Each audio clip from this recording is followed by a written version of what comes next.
Imagine a world where safety does not exist. Not as a feeling, not as a place, not even as a word that could yet be spoken. For millions of years, the planet itself seemed to conspire against fragile life. Volcanoes tore open the ground with molten fire. Ice sheets advanced and retreated like armies of silent giants, reshaping valleys and drowning coastlines. Storms swept across plains with wind strong enough to strip flesh from bone. And beneath the canopy of trees, predators waited, teeth glinting in the half-light, claws pressed silently into the mud. This was the earth our distant ancestors inherited, a world that never promised survival, a world that offered no guarantees. There were no houses, no villages, no walls.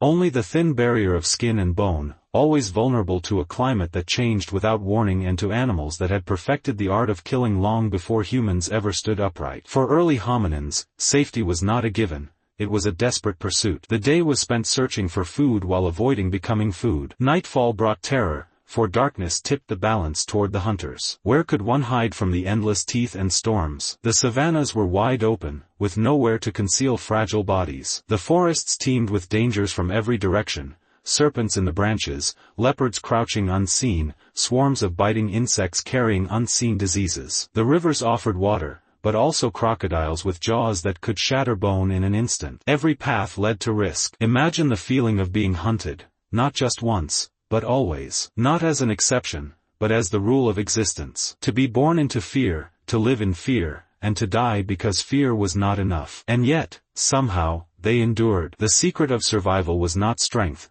for humans were never the strongest. It was not speed, for they were never the fastest. It was not claws, or fangs, or venom. The secret was the search for safety, to find even the smallest corner of the earth where the chaos of the world could not fully intrude. And so begins the story of the cave. But before we reach the cave, we must first understand the world without it. Only then can we see why a hollow in the rock could become something so extraordinary, so utterly transformative, that it would shelter not just bodies but entire cultures, imaginations, and futures. The early earth was vast, and yet it felt small to the ones who wandered across it. Small because every horizon was rimmed with danger. Small because every step outside of a temporary resting place could mean death. Small because time itself seemed compressed into a narrow window between one predator's gaze and the next storm's arrival. A world without safety is a world without rest. It is a world where the mind never unclenches, where muscles never fully soften, where sleep itself becomes an act of peril. And in such a world, what happens to the human spirit? Fear was not just an emotion,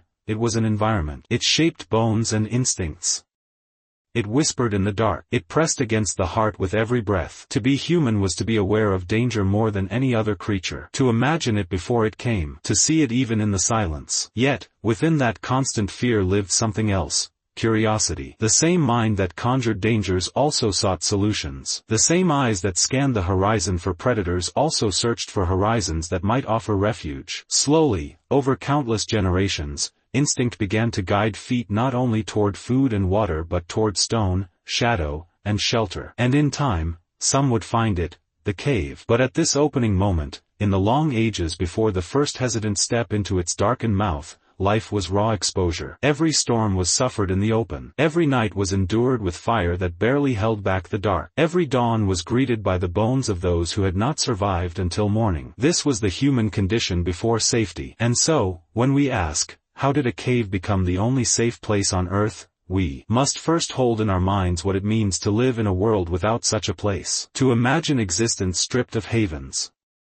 To feel in our own pulse what it means when safety is not a right but a miracle. Only then does the cave's story begin to reveal its power. It was more than stone, more than shadow, more than an accident of geology. It was the first sanctuary, the first hearth, the first door closed against the terror of the night. And because of that, the cave became something greater than shelter. It became the seat of human survival, the quiet center of human memory. In the chapters ahead, we will follow the story of how humanity's fate became entangled with stone. How walls carved not by hand but by ancient earth became the frame for our first fires, our first stories, our first art, and our first sense of belonging. But it all begins here, in a world without safety, where every breath was borrowed, every step was risk, and every night was a question of survival. The cave was not yet a home, not yet a refuge, not yet a sacred space, but it was waiting. Waiting for eyes that could see its darkness differently, waiting for hands that would kindle fire inside its ribs, waiting for voices that would echo against its walls and call it home. And in that waiting, the story of humanity itself was waiting too. If you could step into the world of our ancestors, step barefoot into the soil of prehistory, you would feel, first of all, exposed. The air would feel sharper, the sounds more alive, the ground less forgiving. Every rustle in the grass, every snap of a branch, carried weight. It was not paranoia, it was reality. For in this landscape, danger was never far away. It was everywhere, stitched into the fabric of daily life. To understand why caves became sanctuaries, we must linger in this landscape of fear. We must walk the ground as they did, not with modern shoes, but with skin vulnerable to every thorn, every bite, every sudden claw. Imagine a plain at dawn. The horizon glows red, not with city lights, but with the low fire of the rising sun. A group of early humans moves carefully across the grassland, watching the edges where the tall reeds sway. The adults know the reeds can conceal predators. A lion crouches, its muscles coiled, its body almost invisible except for the brief flick of a tail. The humans keep together in a tight band, clutching sticks that are more symbolic than useful. They move silently because to be heard is to be noticed. The predators of this time were not like the ones we know today. They were larger, bolder, more accustomed to hunting humans. There were saber-toothed cats, their fangs curving like daggers, capable of piercing through bone and throat in one strike. There were cave hyenas, not scavengers as in later ages, but apex hunters that hunted in packs, their laughter echoing across valleys like signals of death. There were leopards, ambush masters that could drag a grown human into a tree with ease. And the dangers did not only come from the ground. In the sky, great raptors, giant eagles with wings wider than the height of a man, waited for the smallest and most vulnerable. Infants and young children could vanish into the sky in a matter of seconds, their cries cut short by talons that struck without warning. Even the waters were traps. Rivers and lakes offered the promise of drink, but beneath the surface lurked crocodiles, their eyes fixed on the ripples of careless steps. One lunge, one snap, and a body could vanish beneath the current, never to be seen again. To live in such a world was to live with constant vigilance. Fear was not just an emotion, it was a survival tool. It sharpened the senses, forced attention outward, and punished distraction with death. The environment itself offered little mercy. The land could kill without teeth or claws. Droughts turned savannas into dust bowls where thirst hollowed the body from within. Rains returned with floods that swept away entire groups. Lightning struck with raw violence, igniting dry grass in walls of fire. And in the colder regions, blizzards wrapped the land in ice, leaving the unprepared to freeze within hours. Every element of this world conspired to remind humans of their fragility. The open plains left them visible. The forests drowned them in sound. The mountains tested their endurance. Even the night sky, vast and unbroken, pressed down like a heavy curtain that revealed just how small they were beneath it. And yet, there was something even more dangerous than the predators or the storms.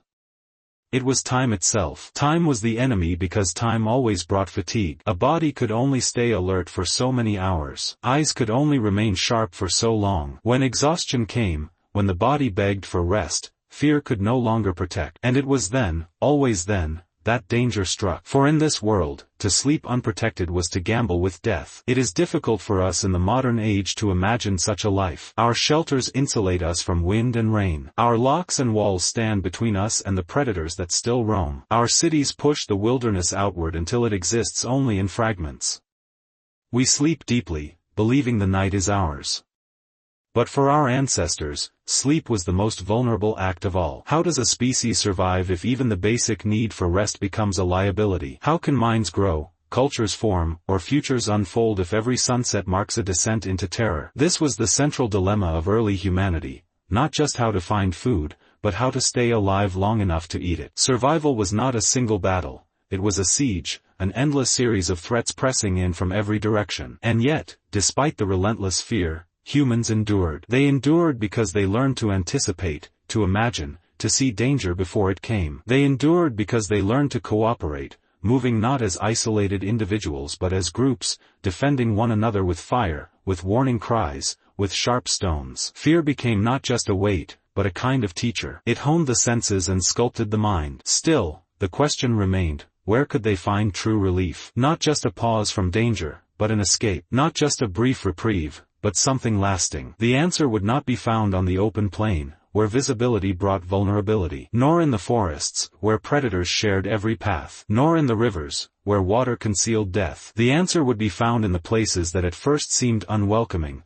in the shadows at the edge of valleys, in the dark mouths of stone that yawned open like the jaws of the earth itself, the cave. To approach a cave for the first time must have been an act of mixed terror and wonder. It was a space unlike any other in their world, dark when the rest of the land was light, cool when the rest was hot, enclosed when everything else was open. To step inside was to step out of the landscape of fear and into something entirely new. But before that step could be taken, the outside world pressed its lesson into human memory, that life was fragile, that survival was uncertain, and that safety, if it existed at all, was rare. Only against this backdrop of relentless danger could the cave's meaning emerge. And so, in the endless landscape of fear, the cave became not just a place, but a possibility that survival might be more than a chase, that fear might be softened by walls of stone, and that safety might finally become real. The humans had not yet claimed the caves, but already, the need for them was written into their bones. Before caves became sanctuaries, there was another great discovery, one that changed the fate of humanity forever: fire. At first, it was not something they could make. Fire was a gift seized from the world itself. A lightning strike would ignite the grasslands, a fallen tree would smolder after a storm, or lava spilling from the earth would burn in violent rivers.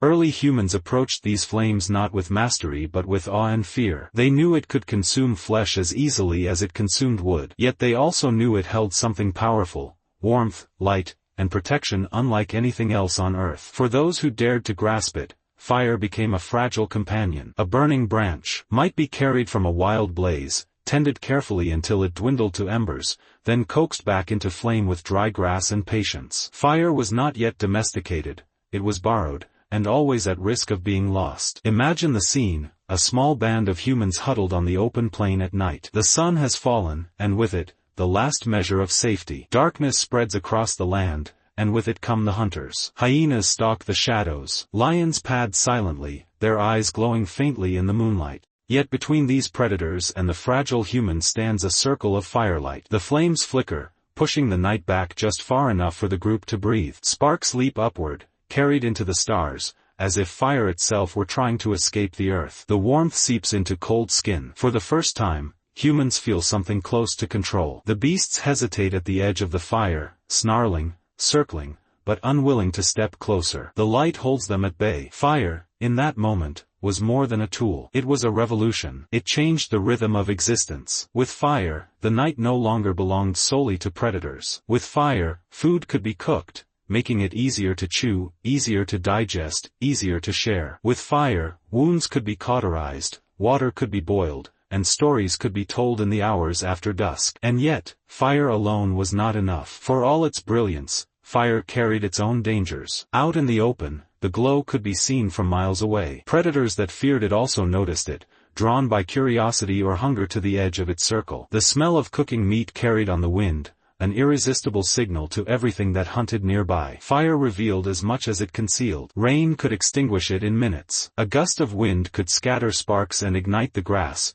turning refuge into disaster. And the humans themselves, still clumsy with this strange element, sometimes burned their own shelters, or their own skin. Fire was power, but it was also fragile, unpredictable, always on the edge of vanishing. Worse still, fire did not protect from the greatest danger of all: exposure. A flame on the plain might keep a lion from charging, but it could not stop the cold winds that swept down from mountains, or the sudden storms that drenched the earth. It could not shield against the biting insects that carried death in their veins, or the scorching sun that baked the savannas dry. Fire gave light, but it did not give walls. And so, even with fire, sleep was shallow. Every crack of a branch outside the circle made eyes snap open. Every howl of wolves or hyenas turned hearts to stone. The fire burned, yes, but around it stretched an endless horizon of darkness, filled with countless dangers that fire could never fully erase. The question pressed harder: where could fire itself be safe? The humans must have known the tragedy of waking to find their flame gone cold, the embers too dead to revive. To lose fire was to return to darkness, to return to being prey. The struggle to preserve flame became a struggle for existence itself. In this tension, a realization began to take root. Fire did not need only to be tended, it needed to be sheltered. Like the humans themselves, it needed a place where the wind could not kill it, where rain could not drown it, where predators could not reach it. But where in all the vastness of Earth could such a place be found? Some groups tried to build makeshift shelters from branches and hides. These could block the wind, but they were flammable themselves, fragile against storms, and easily torn apart by larger animals. Others dug shallow pits in the earth, shielding fire against gusts, but the open sky still left them vulnerable. Fire needed more than ingenuity, it needed stone. And this is where the story begins to turn. For in time, humans discovered that when flame was carried into the mouth of a cave, everything changed. The fire burned brighter against the walls, its glow reflected and amplified by stone. Smoke curled upward into cracks and chambers, creating a smell that deterred animals. The cave's own protection, its walls and ceiling, gave fire a permanence it had never known in the open. But this understanding would come later. At first, the contrast was stark: fire in the open, fragile and exposed, surrounded by predators and weather, and fire in the cave, where it could grow into something more than survival. Fire gave humanity its first taste of power, but only the cave would give that power a home. In this chapter of prehistory, fire was both salvation and vulnerability. It brought life, but it could also invite death. It was the light of hope flickering desperately against the immensity of the night. Fire whispered of possibility, but it also reminded humans of their fragility. The story of humanity's survival, then, is not just the story of discovering fire. It is the story of combining fire with shelter, of protecting light within darkness. And the cave would become the stage where this union unfolded. For when fire and cave came together, humanity's relationship with the world changed forever. The night was no longer invincible. The predators no longer ruled unchallenged. And for the first time, humans began to dream not only of survival, but of belonging. But before that transformation, there was this: fire alone, flickering on the open plain, fragile against the endless dark. It was a beginning, but it was not yet enough. For countless generations, humans had walked past them, dark mouths in the earth, shadows that swallowed the light of the sun. Places where the air was damp and cool, where strange smells drifted outward, heavy with minerals, animal musk, and mystery. To most, these hollows were not invitations. They were warnings. The cave was, at first, a place to fear. Imagine the sight: jagged rock rising from the earth like broken teeth, the black opening a wound in the hillside. In daylight, it looked bottomless, a void into which even the sun could not reach. At night, it became indistinguishable from the darkness itself, a darkness thicker, deeper, more absolute than the sky. To step toward such a place was to step toward the unknown. And the unknown was dangerous. Predators already knew the secret of caves. Bears curled into them for winter sleep, their massive bodies hidden in the recesses. Hyenas and lions denayed in them, their bones and droppings littering the ground outside as grim warnings.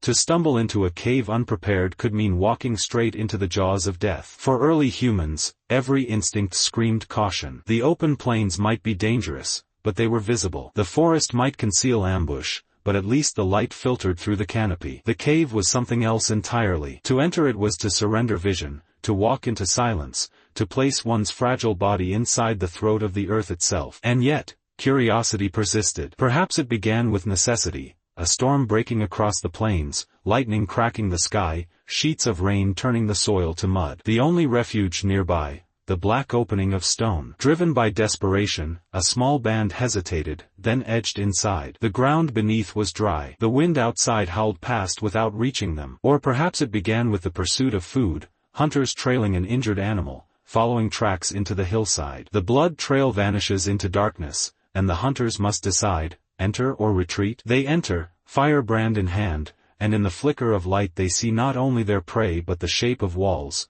curving, enclosing, protecting. Whatever the moment, however it came to pass, there was a first step. The step that crossed from light into shadow. The step that broke with instinct, that trusted curiosity more than fear. What did they feel? The air changed immediately, cooler, stiller, carrying the steady rhythm of dripping water. Their voices echoed in strange ways, bouncing from stone to stone, making it sound as though unseen beings whispered alongside them. The firelight stretched itself across the walls, creating shadows that twisted, swelled, and danced like spirits. The space was both smaller and larger than they imagined, small because they were enclosed, vast because it seemed to stretch further than the flame could reach. It must have felt like trespassing into another realm. And yet, within this strangeness, something else was revealed. Protection. The rain no longer touched them. The wind could not claw at their skin. The ground was solid and dry. For the first time, the chaos of the world seemed held at bay by stone. The cave appeared not as a monster, but as a possibility. Still, fear lingered. Every sound from deeper inside might have been an animal stirring. Every shadow might have been a predator's flank. Sleep would have been restless, ears straining for the scrape of claws, the growl of a disturbed occupant. The first nights in caves were likely filled with tension,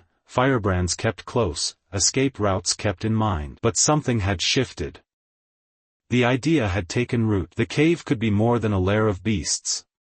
It could be a refuge, for fire, for bodies, for the fragile continuity of life. Over time, humans began to test the cave more deliberately. They carried flames further inside, learning how smoke drifted upward and out through cracks. They noticed how the walls reflected heat, making the fire feel stronger, warmer. They saw how the narrow entrance could be defended more easily than the open plains. Slowly, what had once been only a void of fear became a chamber of potential. Still, not every cave was safe. Some were too deep, too damp, too filled with unseen dangers. Some remained dens of predators, their entrances marked by bones. The humans learned to choose carefully, to test before trusting. Yet those they did claim began to transform their way of life. To find a cave was to find a pause in the endless exposure of existence. It was to step into stone that did not move with the wind, stone that did not scatter like branches, stone that endured storm after storm. The cave appeared at first as a shadow, but within that shadow, humans saw the faint outline of safety. In the vast theater of prehistory, the stage was beginning to change. No longer were humans only wanderers upon the surface, exposed to every gaze of predator and storm. They had found a place where the earth itself enclosed them, a place where walls and ceilings seemed to say, "Here, for a while, you are hidden. Here, for a while, you are sheltered." The cave appeared, and with it, appeared the first whisper of belonging. The first nights inside a cave must have been strange beyond measure. The world outside had always been the arena of survival, open skies, shifting winds, predators' eyes glinting in the dark. Inside the cave, the world was different. The rules seemed to bend. Firelight no longer flickered into emptiness, it clung to walls, stretching upward in tall silhouettes. Every movement of flame created shadows that twisted and grew, transforming human figures into giants, animals, or spirits. Imagine sitting near the mouth of a cave on one of those first nights. The fire crackles, its sparks leaping into the air. A child watches the walls, wide-eyed, as their own shadow stretches impossibly tall, their small arms suddenly the length of a tree branch, their hand opening like the paw of a beast. The adults watch as well, transfixed not only by the fire but by what the fire revealed, images they had never seen before. The shadows were more than tricks of light. They awakened something within. To a mind already sharpened by fear, the shadows may have looked like the ancestors themselves, spirits returning to join the living around the fire. A shifting figure might seem like the shape of a great beast, captured and tamed upon the wall. Every flicker was alive, every movement a suggestion, a story waiting to be told. Inside the cave, imagination had room to breathe. The sounds, too, were transformed. Voices echoed back, repeating words with distorted tones as if unseen presences spoke alongside the living. A cough, a laugh, even the sound of crackling would seemed multiplied, deepened, layered. It was as though the cave had a voice of its own, a slow, heavy voice that answered every sound with its own memory. To sit in such a place must have been unsettling. And yet, unsettling gave way to something else, awe. The cave was no longer only a hollow in stone. It became a chamber of illusions, a stage where humans discovered not only safety but wonder. The first humans to sleep inside must have struggled. The ground was hard, the air colder than the plains outside. Drips of water echoed in the dark, sharp reminders of the cave's strangeness. But then came the first moments of peace. The predators, so relentless outside, could not breach the walls. The rain fell, but did not touch the sleepers. For the first time in countless generations, a child might have closed their eyes without the constant thrum of fear. It was here, in the company of shadows and echoes, that memory began to take new form. The cave invited the human mind to wander, to see shapes where none existed, to hear voices in the silence. It was in these places that the seeds of imagination and myth were planted. The ancestors were not only buried outside, they were alive here, in the dark, in the play of shadow and fire. Over time, the cave became associated with presence. To enter its depths was to feel accompanied, even when no one else was near. The echoes suggested hidden beings. The flickering shadows hinted at forces larger than the human body. Safety and fear intertwined, the cave protected, but it also revealed a world beyond the visible, a world that stirred in the human mind. Perhaps it was here that the first stories were told. Picture a circle of figures gathered close to the flames. An elder lifts their arm, casting a shadow that swells into the form of a beast upon the wall. In a deep voice, they recount the memory of a hunt or the warning of a predator. The younger ones watch, entranced not only by the words but by the way light itself joined the story. The wall became a canvas, the fire a brush, the shadow a memory too large to forget. The cave was no longer just a physical refuge. It was becoming a psychological one. In its walls, the human mind discovered more than protection. It discovered depth. The cave did not merely hold bodies safe from storms, it held ideas, impressions, dreams. It was a place where imagination found a home as surely as flesh did. Every new group that entered a cave would find traces left by those before, ashes, bones, markings, the faint memory of fire soot upon stone. The shadows of ancestors were not only illusions. They were real presences, built into the cave itself. Each new generation found themselves in dialogue with the dead, sitting in the same spaces, hearing the same echoes, adding their own voices to the chorus of stone. The cave was becoming timeless. Outside, the world changed constantly, seasons shifted, rivers rose and fell, predators came and went. Inside, the cave remained. The shadows that stretched along its walls were the same shadows that had moved 1,000 years earlier. The echoes were the same too. The cave preserved continuity, and in that continuity humans began to feel something rare in their world. Connection. Connection to those who had come before. Connection to those who would come after. Connection to the unseen forces that seemed to dwell in the stone itself. The shadows of ancestors were more than superstition. They were memory made visible. They were the recognition that humans were not only individuals struggling to survive each day,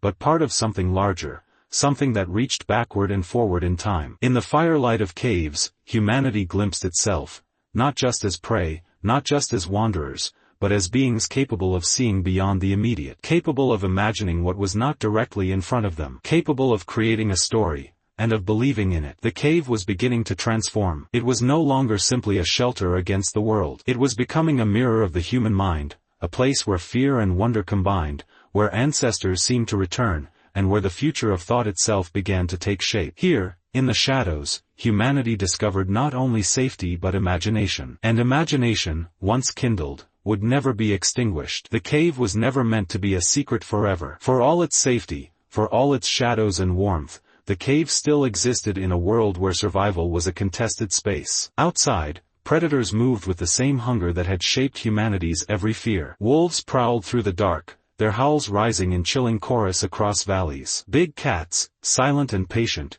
stalked at the edges of firelight. Bears, massive, ancient, and territorial, already knew these caves well, for they too had taken shelter within them long before humans dared to step inside. To rest within stone walls was to intrude on the domain of creatures that had ruled for millennia. Imagine a night when the fire burned low, its embers glowing faintly but no longer roaring. The group inside, half asleep, stirred at a noise, first distant, then closer. The crack of twigs, the slow crunch of padded feet, then silence. The kind of silence that presses against the skin, that demands listening with every nerve. The sound of breathing follows, not human breathing, but deeper, heavier, carrying with it the unmistakable presence of something vast. At the entrance, eyes appeared, reflections of faint firelight glinting in the dark. Yellow, unblinking, alive. The predators had found them. The cave, once a sanctuary, became a battleground of wills. To hold it was to claim a fortress, but fortresses are always besieged. The earliest families must have faced terrible choices. A bear returning to its den was not easily driven away. The weight of its body could crush stone itself. The swipe of its paw could shatter bone in an instant. Even wolves, less massive but greater in number, were relentless when hunger pressed against their ribs. A group of humans huddled inside a cave with their fire must have seemed both vulnerable and defiant. This was the test. Could fragile beings of flesh hold their ground against the masters of claw and fang? It is here that fire showed its second gift. Not just warmth, not just light, but power. The flames roared higher, fed by desperate hands throwing branches, leaves, anything that would burn. Sparks leapt into the air, smoke thickened, and the predators hesitated. For though they were creatures of night, even they feared the fire. It licked the air with heat and sound unlike anything else in nature. Perhaps the first victory inside a cave was not over hunger or cold, but over the predators at the threshold. The humans learned the cave was safe only if fire lived within it. Without fire, the cave was a tomb. With fire, it was a fortress. And so nights became trials. Every sound from outside was a warning. The scrape of claws against stone. The low growl that reverberated like thunder through the entrance. The sudden shriek of prey outside. All of it reminded those within that they were never alone. The predators were always watching, always waiting, testing the borders of the human claim. But the cave gave something that the open plains never could, a narrow entry point. Here, humans could defend themselves, channeling their fear into focus. One fire at the mouth of the cave, and the entire space was secured. A single group could hold back what would otherwise overwhelm them in the open. There must have been moments of terror when predators pressed closer than ever. Imagine the roar of a lion echoing into the chamber, its power shaking the walls, reverberating through every ribcage. Imagine children clutching their parents, the firelight casting frantic shadows as the hunters outside paced and circled. The humans were trapped, but they were also protected, their fear matched by determination. These moments forged more than survival. They forged identity. Inside the cave, the group became one. Each person depended on the other. Someone kept the fire alive. Someone watched the entrance. Someone comforted the children, whispering calm while the growls outside tore at the air. The cave demanded unity, and unity became strength. Over generations, the memory of these trials deepened. The predators were not merely animals. They became symbols, forces,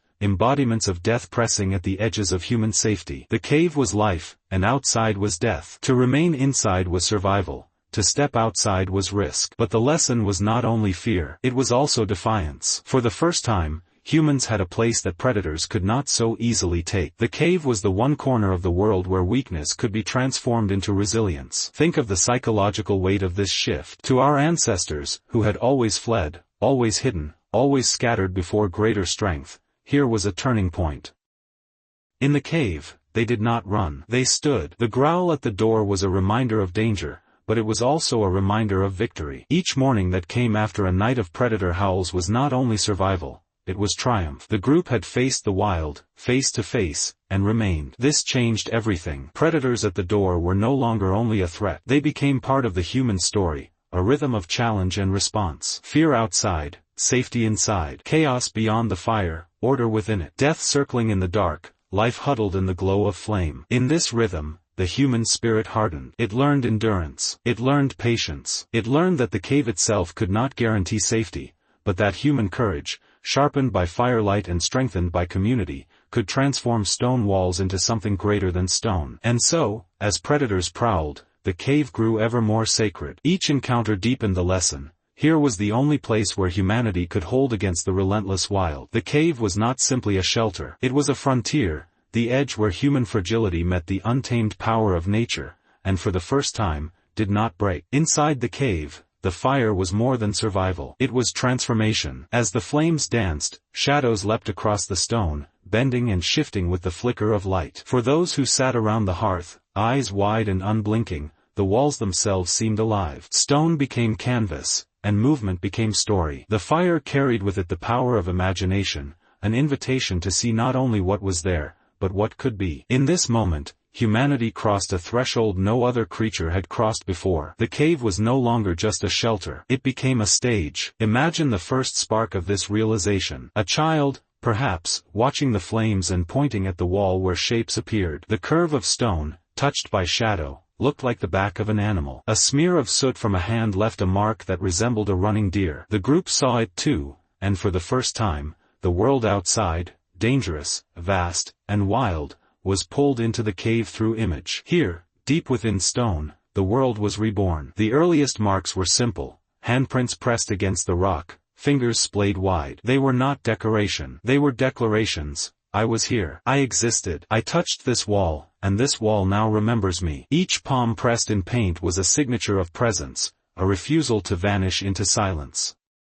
Over time, the walls filled with more. Charcoal and ochre were ground into dust, mixed with water or spit, and carried in the hollow of a bone. Blown through lips, the pigment sprayed against the stone in a sudden burst, outlining hands, creating silhouettes of life itself. And then came the animals. Horses, bison, lions, mammoths, creatures that dominated the plains, suddenly lived within the cave as well. Drawn with lines that still astonish, they seemed to move, their forms flickering with the fire's light. The walls became alive with motion, a living gallery where human memory found permanence. The hunters who feared these animals, who stalked them across grasslands, could now summon them in pigment and shadow. Why did they do it? Perhaps it was magic. To draw the bison was to capture its spirit, to make the hunt more real, more possible, as if the image was a promise of meat to come. Perhaps it was memory, a way of preserving the world so it could be carried forward, from one fire to the next, from one generation to another. Or perhaps it was something deeper still, a yearning not only to survive, but to understand. The cave was no longer only a shield against predators. It had become the birthplace of thought itself. Picture the silence of those nights. The firelight dimming, the only sound the crackle of wood and the low murmur of voices.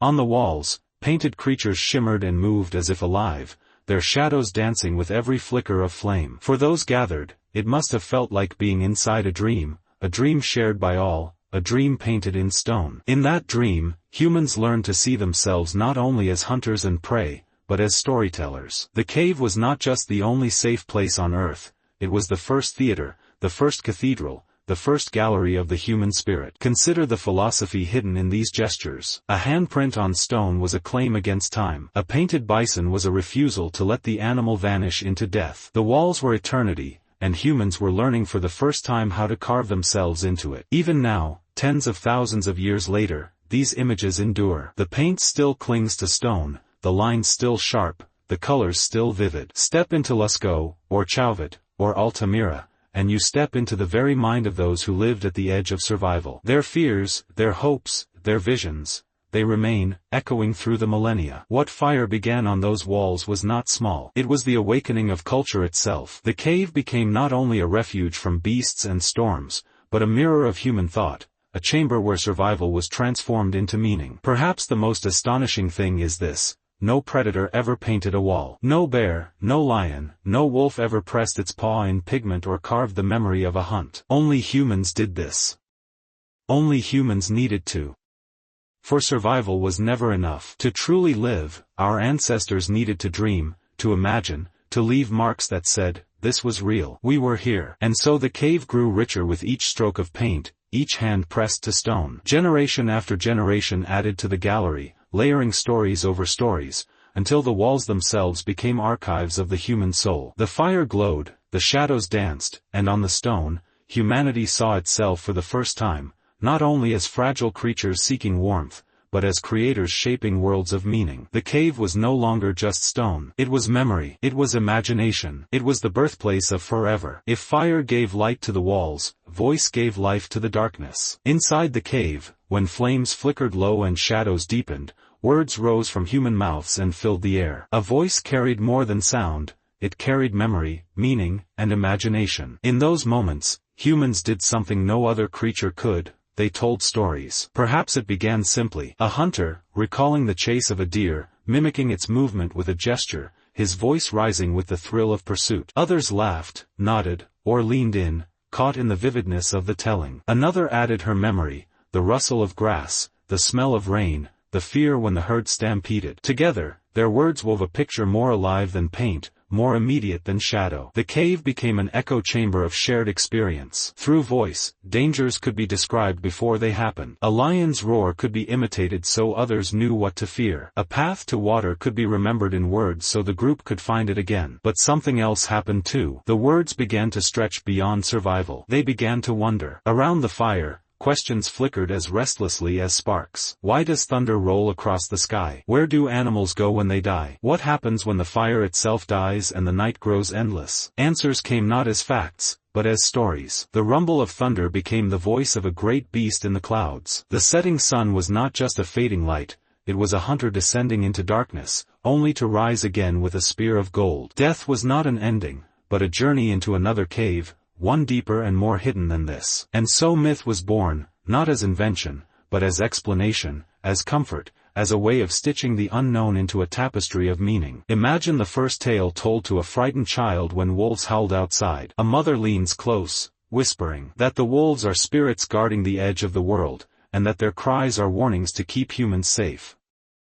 The child closes their eyes, fear softened into wonder. The story soothes not because it is true, but because it feels true. In these moments, humanity discovered something extraordinary. Stories could hold power greater than fire. Fire warmed the body. Stories warmed the soul. Consider how stories stretched across time. A tale told one night could be told again the next, passed from elder to youth, from youth to child, from one generation to the next. Unlike the bison painted on the wall, stories moved. They traveled. They grew, shifting with each voice, each telling, adapting like a living thing. This was the beginning of memory outside the body. Not just individual memory, the kind of remembering that fades when a life ends, but collective memory, held in the rhythms of voice, carried in the breath of the tribe. The cave walls remembered with paint. The people remembered with stories.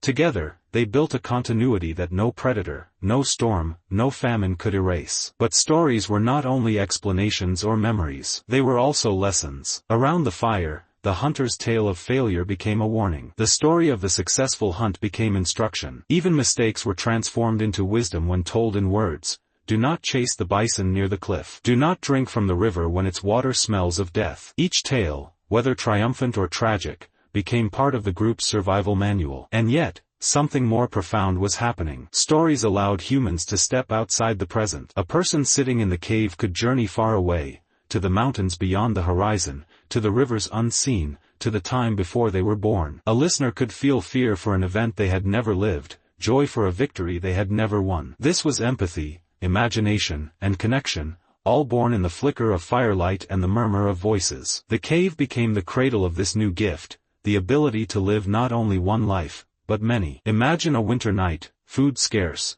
wind howling through stone cracks. The fire burns low, and hunger gnaws at every stomach. In that moment, an elder begins to speak. His voice is slow, steady, filled with weight. He tells of a time when the people were starving, and yet they endured. He tells of a hunt that seemed impossible, and yet it succeeded. As the story unfolds, the listeners feel a spark of strength. The tale does not fill their bellies, but it fills their hearts with the will to survive. In this way, stories became medicine, healing not the body, but the spirit. And perhaps most astonishingly, stories created something larger than any single human. They created belonging. To share in a story was to step into a common world, to feel not alone, but together, bound by words as much as by blood. The cave, once only a hollow of stone, had become something else entirely. It was the first library, though no shelves stood inside. It was the first theater, though no curtain fell. It was the first church, though no altar was carved. It was the place where voice and fire braided together to form the beginnings of culture. The storytellers were not merely entertainers. They were the memory keepers, the guides, the dreamers who ensured that knowledge and wonder flowed from one generation to the next. They gave names to stars, meaning to shadows, purpose to struggle. They took the silence of the cave and filled it with eternity. And in that eternity, humanity itself was reshaped. For what is a human without story? Without it, we are creatures of instinct, moving through the world as beasts do, eating, sleeping, mating, dying. With story, we are something more. We are beings who live twice, once in flesh, once in imagination. Here, in the flicker of a fire and the murmur of a tale, humans discovered a truth that has never left us: survival is not enough. To be human is to remember, to wonder, to speak, to imagine, to tell stories. The cave was no longer only the only safe place on earth. It was the place where words themselves learned how to endure. The cave may have been constant, but the world outside it was never still. Life in the Paleolithic was measured not in hours or minutes, but in cycles, the turning of the seasons, the coming and going of animals, the growth and retreat of ice, the rhythm of birth and death. For the people who lived within these caves, survival depended on learning the music of nature's cycles and moving with it. Each season carried its own promise and its own peril. In spring, the world seemed to awaken. Rivers, long locked in ice, began to roar again. Plants pushed through thawing soil, offering shoots and roots that could be gathered for food. Herds of red deer and wild horses returned from their winter grounds, lean and restless, seeking fresh grass. This was a season of hunger easing, of energy returning. The people would leave the cave more often, fanning out across the land, learning once again the patterns of the earth. Summer was a time of abundance, but also of danger. The days stretched long and warmth filled the valleys. Game animals grew fat and plentiful. Berries and fruits appeared in clusters, waiting to be plucked. But predators, too, grew bold. Bears emerged fully awake, wolves hunted in packs, and great cats prowled the edges of grasslands. The people of the cave had to balance boldness with caution, taking what they could without becoming prey themselves. Then came autumn, the season of preparation. The air cooled, the days shortened, and the herds began their great migrations. Bison, reindeer, and mammoth moved across vast distances, following ancient routes carved into their instincts. For humans, this was the time of greatest hunts. Entire groups moved together, tracking the animals, studying their movements, anticipating where they might cross rivers or pass through narrow valleys.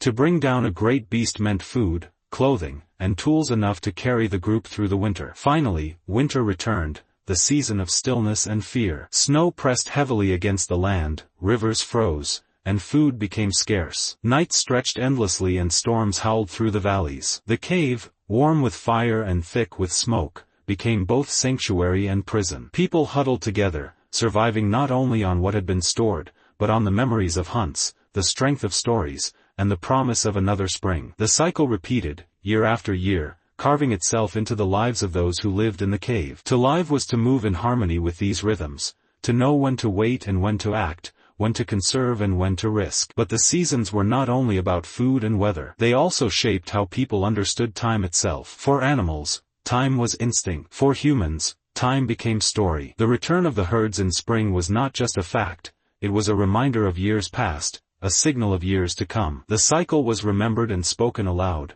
When the snow melts, the bison will return. When the leaves fall, the rivers will run thick with salmon. When the wind grows cruel, the cave will keep us safe. In this way, the cave was more than shelter. It was an anchor point, a constant in a world that changed endlessly. No matter how far the hunts carried them, no matter how the seasons shifted, they could always return to this place. Its walls held continuity. Its hearth held memory. The rhythm of the hunt was not only survival, it was ritual. Imagine a hunt in autumn. The people rise before dawn, their breath misting in the cold air. Spears tipped with flint are checked, sharpened, and held tightly. Quietly, they move together, feet soft against the frost. Ahead, a herd of reindeer grazes in the mist. Hearts pound as the hunters creep forward, knowing that the success of this moment could mean life or death in the months ahead. When the signal comes, they surge together, shouts splitting the air, stones thrown to scatter the herd, spears flying with force and precision. The animals panic, charging in a storm of hooves. One falls, struck cleanly.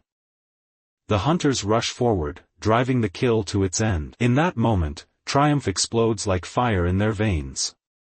But after the hunt comes something quieter. The animal is honored. Its body is cut with care, its meat divided among the group. Bones are carried back to the cave not only for tools but sometimes for ritual, placed near the hearth or painted on the walls. The people knew that survival was never guaranteed. To kill was not only victory, it was also a gift, one that demanded gratitude. Through the seasons, humans learned reverence for the creatures they hunted. Stories grew around them, the bison as a spirit of strength, the mammoth as an ancient guardian, the reindeer as a traveler between worlds. The cycles of nature were not seen as random, but as sacred. And the cave, standing through the turn of countless seasons, became the stage where all of this unfolded. Inside its walls, the hunters rested after triumph. Inside its walls, the people wept when the winter claimed too many. Inside its walls, they told the stories of seasons past so that even the youngest would know, life is fragile, but it continues, always returning, always flowing. In time, these cycles began to shape more than survival. They shaped meaning. When the seasons turned, humans felt not only the hunger of their stomachs,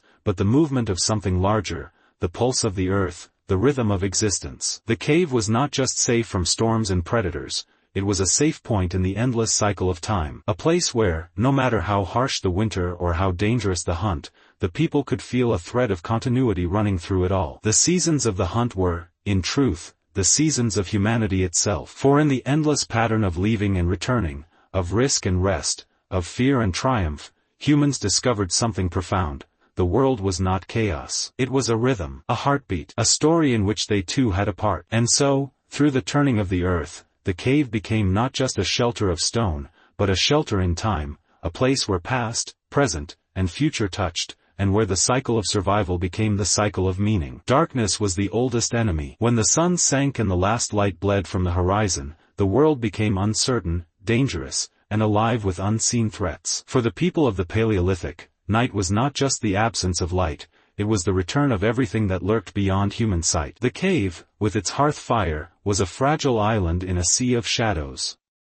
Out there, in the endless black, predators stirred. Lions padded silently through the grass, their golden eyes glowing faintly in the dark. Hyenas laughed, their calls echoing across the land. Bears roamed, sniffing for food, powerful enough to tear through a careless camp. Even smaller creatures, snakes, wolves, owls, seemed magnified at night, their presence sharpened by fear. For early humans, the night was not empty. It was full. Every rustle of grass, every snap of twig, every gust of wind became a question. What is out there? Most nights, the answer never appeared. But sometimes it did, flashing teeth, a sudden attack, the brutal reminder that in this world humans were not the strongest. They were simply one part of the food chain. Fear was a teacher. It trained the senses, sharpened the reflexes, and bound the group together. Alone, a human was fragile. Together, within the cave, with fire at the center, they could endure. Fear made them gather close. Fear made them watch the night carefully. Fear carved itself into their minds,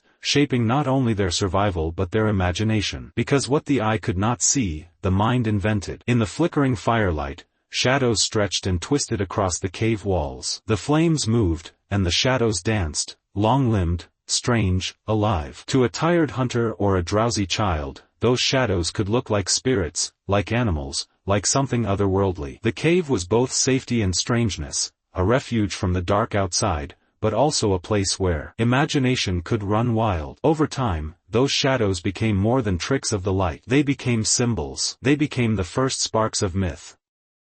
A growl in the dark might not only be a lion, it might be a spirit of the hunt testing the bravery of the group. A sudden storm in the night might not only be weather, it might be a voice of something greater, something watching. The cave offered walls on which to project these fears, surfaces that captured both the real and the imagined. Fear, then, was not just survival, it was the seed of story. But we must not underestimate the rawness of that fear. Imagine yourself 30,000 years ago, lying in the cave after the fire has burned low. Smoke hangs in the air. The warmth of the flames has faded. Outside, something moves, a snapping branch, a low growl. You clutch your spear tighter, though you know it would not stop a lion if it chose to come. You hear your companions stir. The children wake, whispering. The night presses in, suffocating, alive. Hours pass like this, in dread, until at last dawn bleeds into the cave mouth and the shadows retreat. Relief floods the group. Another night survived. But the memory of that fear stays, etched deep into the bones,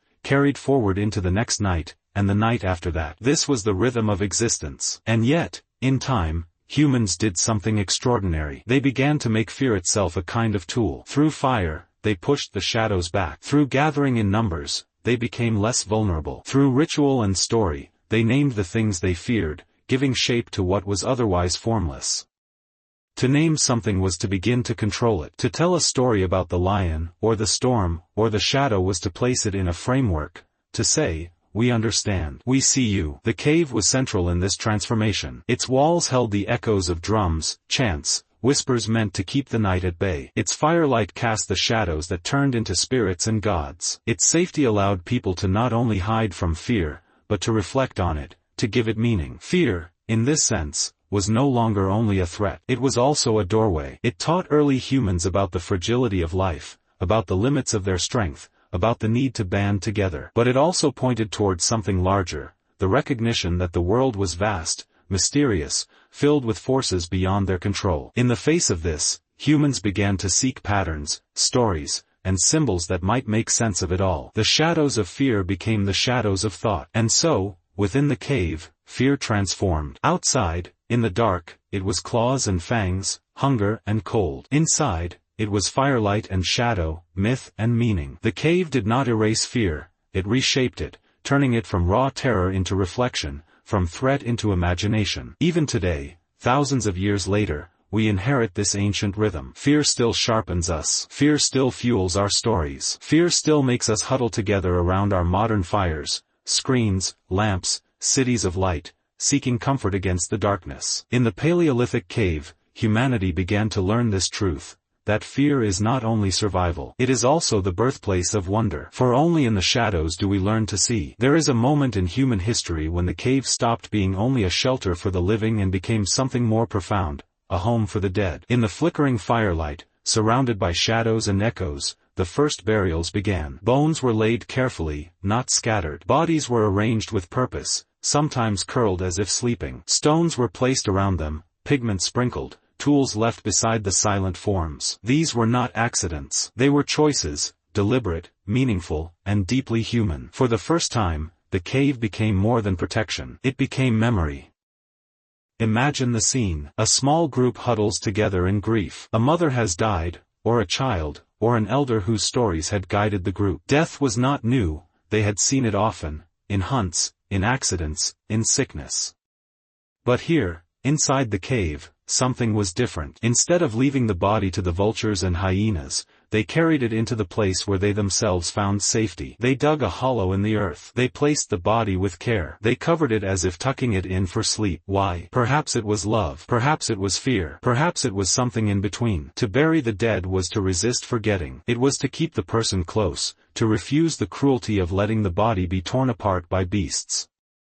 It was an act of protection that extended beyond life. But it was also the beginning of ritual, of belief, of something larger than survival. The cave deepened this meaning. It was already a threshold place, a border between light and dark, safety and danger, known and unknown. To bring the dead into the cave was to place them at that threshold, neither fully here nor fully gone. In the silence, in the drip of water and the smell of earth, the living must have felt the presence of those they buried. They must have whispered to them, or dreamed of them, or imagined their spirits lingering in the stone. Archaeologists uncover these burials today and see evidence of thought, of reverence, of the beginnings of what we might call spirituality. In Shanidar Cave in Iraq, the remains of Neanderthals show signs of deliberate burial. In other caves across Europe, pigments and tools suggest ritual. These discoveries are fragments, scattered clues. But together they reveal a startling truth. Long before cities, long before temples, long before written words, the cave was already a sanctuary of the sacred. It was not just a place where life was preserved. It was a place where death was given meaning. Think about the courage of this act. Death is terrifying.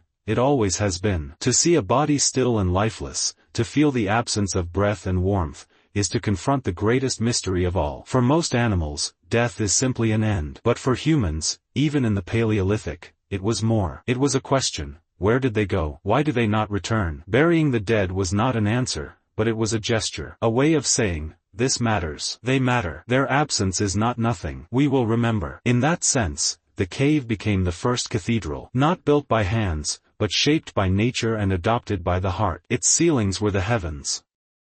Its walls were altars. Its floor became the resting place of those who had walked before. Each burial layered the cave with memory until the stone itself seemed to hold the weight of generations. But the cave was not only about solemnity. In death, there was also continuity. To bury someone inside the same space where the group gathered, cooked, and told stories was to insist that the dead were not gone. They remained part of the community. The children played near where their grandparents were laid. The hunters sharpened spears beside stones that covered loved ones. Life and death intermingled in the same enclosed world. This intimacy shaped how humans thought about existence. Death was no longer only an end. It was a passage, a return to the earth, a transition into shadow. The cave itself, with its dark corridors stretching into silence, became a symbol of that passage.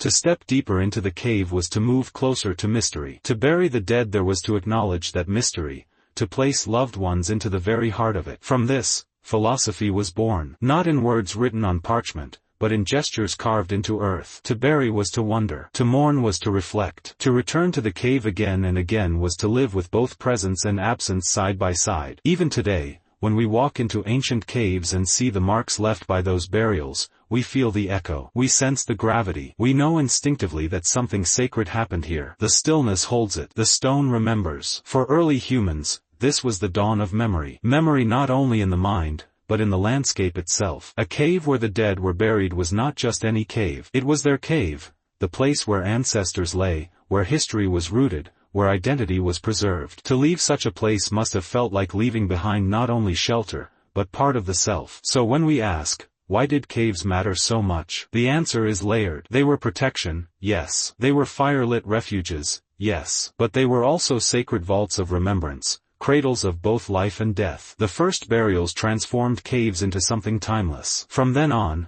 a cave was never only rock and shadow. It was a home of memory, a bridge between the living and the dead, a place where grief became ritual and ritual became meaning. And so, deep in prehistory, humanity discovered something essential, that to survive is not enough. To be human is to remember, to hold on, to refuse to let those we love vanish without trace. The cave made this possible. It was the only safe place on earth, not only because it protected the body, but because it began to shelter the soul. Once the cave became a refuge and a resting place for the dead, it began to take on yet another role, a space for imagination, expression, and the first glimpses of human creativity. Walls that had once been blank stone now became canvases. Flickering torchlight revealed patterns, shapes, and figures painted and etched with care. Hands smeared with ochre and charcoal pressed against rock, leaving impressions that would survive tens of thousands of years.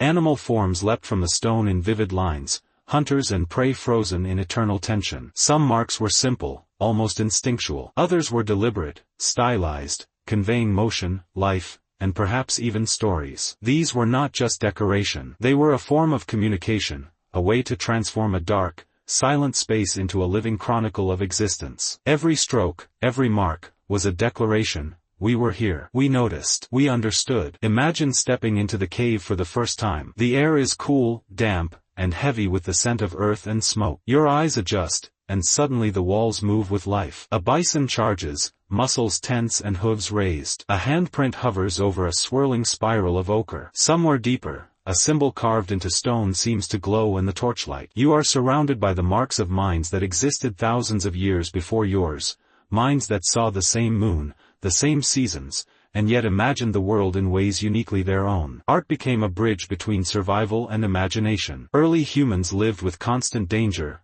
predators, famine, storms. Yet here, in these secluded depths, they could transcend the immediate. A painted animal was not just a representation, it was a prayer, a study, a memory. Perhaps it was a way to honor a hunt, to claim mastery over fear, or to invite the power of the animal into the human realm. Perhaps it was simply to capture beauty, to assert that even in the face of mortality, the mind could create something lasting. The cave as canvas was also a mirror of society. Different styles suggest different hands, different ages, different roles within the group. Some figures are delicate, detailed, and precise, others broad, bold, and abstract. The walls became a dialogue across generations, a place where the living conversed with the past and perhaps imagined the future. Some of the earliest art was collaborative. Imagine a group gathered in front of a wall. One person grinds pigment from mineral rocks while another dips a finger or brush and begins to mark. A child traces a small hand beside that of a parent. The elders, watching, nod approvingly. The cave transforms into a theater, a classroom, a sacred hall. Art, memory, and social cohesion intertwine, giving shape not only to objects but to relationships, teaching, and shared understanding. But why the cave? Why not open fields or cliff faces? The cave offered shelter and permanence. Paints and carvings inside were protected from rain, wind, and sun. The darkness enhanced perception, giving depth and contrast to colors and shapes. Shadows cast by flickering firelight brought the images to life, animating figures in a way that flat surfaces never could. Movement, light, and human presence combined to create an immersive experience, a sensory performance that was more than visual, more than narrative. It was spiritual. Anthropologists believe some caves were chosen for their acoustics. Certain chambers amplify sound, creating reverberations that might have accompanied chants, songs, or even storytelling. Imagine a deep chant echoing against stone walls adorned with bison, deer, and abstract symbols. The sound mingles with the flicker of firelight, making images dance. The cave becomes not just a gallery, but a stage, for ritual, imagination, and communal experience. Symbols appear alongside animals and humans, spirals, handprints, abstract patterns. These could be maps, markers of territory, spiritual signs, or visual prayers.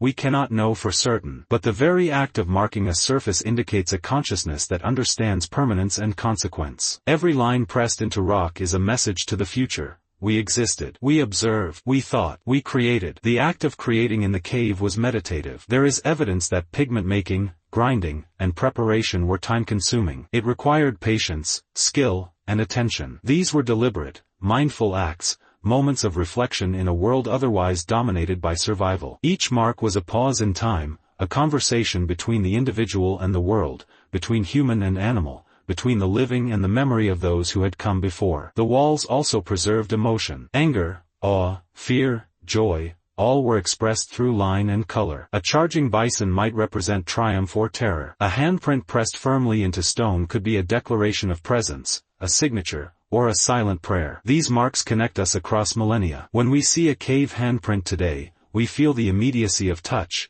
the certainty of life, and the desire to be known. Ultimately, the cave as canvas shows us the emergence of humanity's unique capacity, the ability to imagine, to symbolize, to create meaning beyond immediate necessity. Shelter had given safety. Burial had given memory. Now art gave expression. Together, these layers transformed the cave into something sacred, something profoundly human. Through these painted walls, early humans reached into eternity. They turned rock into narrative, shadow into story, and pigment into proof that life was more than mere survival. They built the foundation for culture, for philosophy, and for the endless human urge to communicate across time. In that quiet, flickering space, one can almost hear the whispers of our distant ancestors. We were here. We thought. We felt. We dreamed. And now so do you.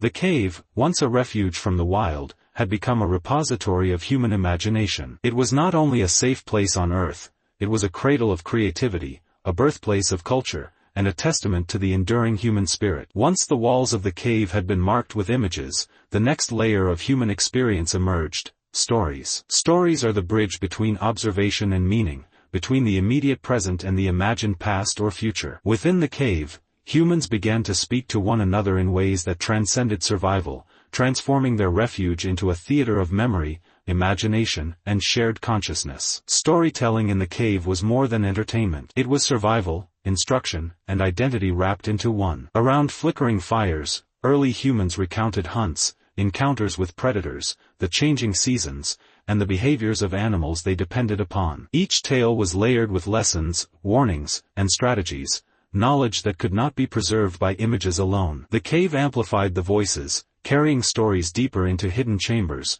making words echo as if they were alive. Imagine standing in a cavern where every sound resonates, where a whispered warning or a tale of triumph seems to envelop you. The walls themselves seem to listen, capturing not only pigment but sound, memory, and intention. The echo is a partner in storytelling, giving weight to the spoken word, enhancing suspense, drama, and emotion. A story of a nighttime hunt could ripple through the chamber, each repetition imprinting knowledge onto memory while stirring a visceral, almost spiritual response. Stories served as maps of both geography and morality. Tales about dangerous cliffs, swift rivers, or ambushes by predators were not mere entertainment, they were practical guides for survival. At the same time, narratives about courage, cunning, or loss shaped social values. They were the first attempts to codify human behavior and ethics, a form of early philosophy embedded in narrative. The cave became a classroom, a courtroom, and a stage simultaneously. Children, apprentices, and newcomers learned through listening. Adults performed the dual role of teacher and entertainer. Every narrative contained lessons: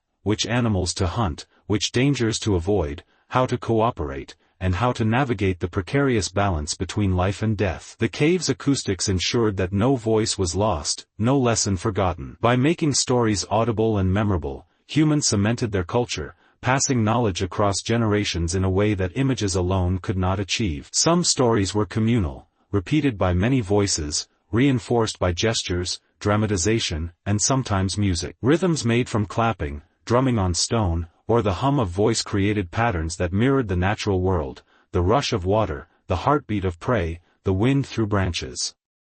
These patterns gave stories cadence, allowing listeners to internalize both the narrative and its emotional content. Storytelling became immersive, multisensory, and deeply effective. Yet stories were not limited to survival. They were a way to explore the unknown, to grapple with mysteries beyond immediate comprehension. Tales of strange creatures, unexplained phenomena, or the unseen powers of the world provided a framework for wonder, curiosity, and philosophical reflection. The cave, as a safe enclosure, permitted speculation. Within its walls, humans could imagine, question, and confront ideas that the harsh, unforgiving outside world might not allow. Myths began to emerge. Figures of great strength, cunning, or wisdom populated narratives alongside real experiences.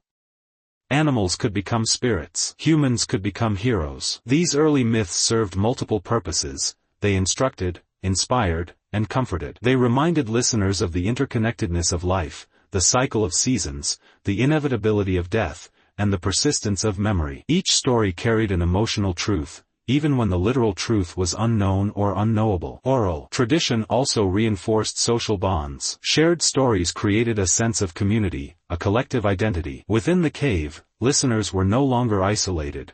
They were part of a group with shared knowledge, shared fears, and shared hopes.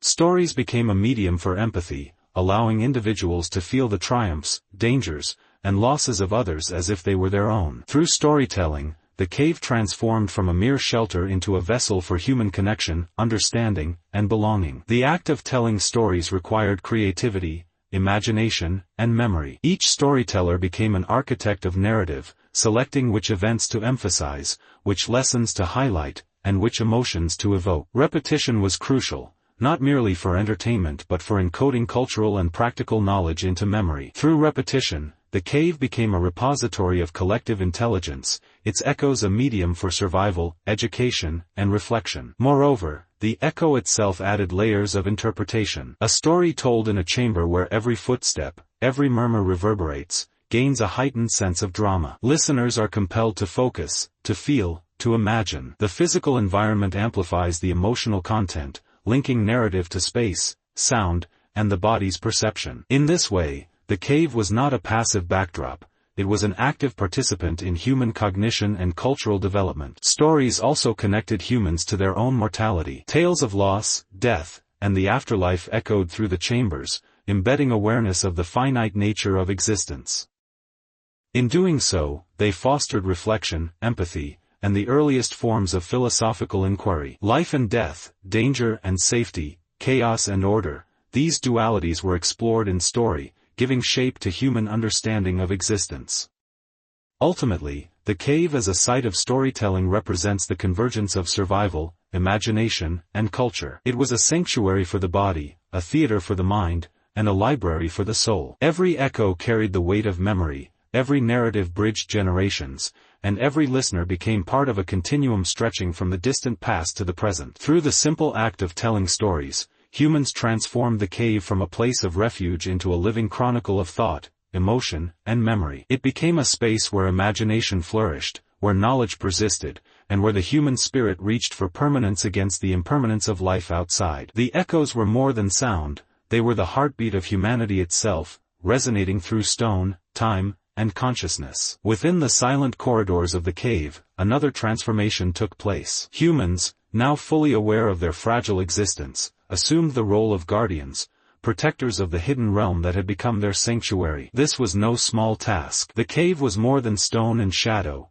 it was a living repository of memory, knowledge, and culture. To guard it was to preserve not only survival but identity, consciousness, and legacy. Guardianship began as necessity. Early humans understood that predators, rival groups, and the ever-changing environment threatened the delicate equilibrium of their refuge. Those who maintained vigilance ensured that the safety of the cave was never compromised. Some stood watch near entrances, listening for the faintest rustle or the echo of approaching footsteps. Others patrolled its inner chambers, sensitive to disturbances that might signal danger. Every heartbeat, every careful breath became part of a rhythm that connected human beings to the pulse of their environment. But guardianship was more than vigilance. It involved care, curation, and respect for the space itself. Walls adorned with paintings were treated as sacred surfaces. Paths between chambers were carefully maintained. Fires were managed to provide warmth without consuming the very air that made life possible. Humans learned that the cave was delicate and finite, and that each action inside it had consequences.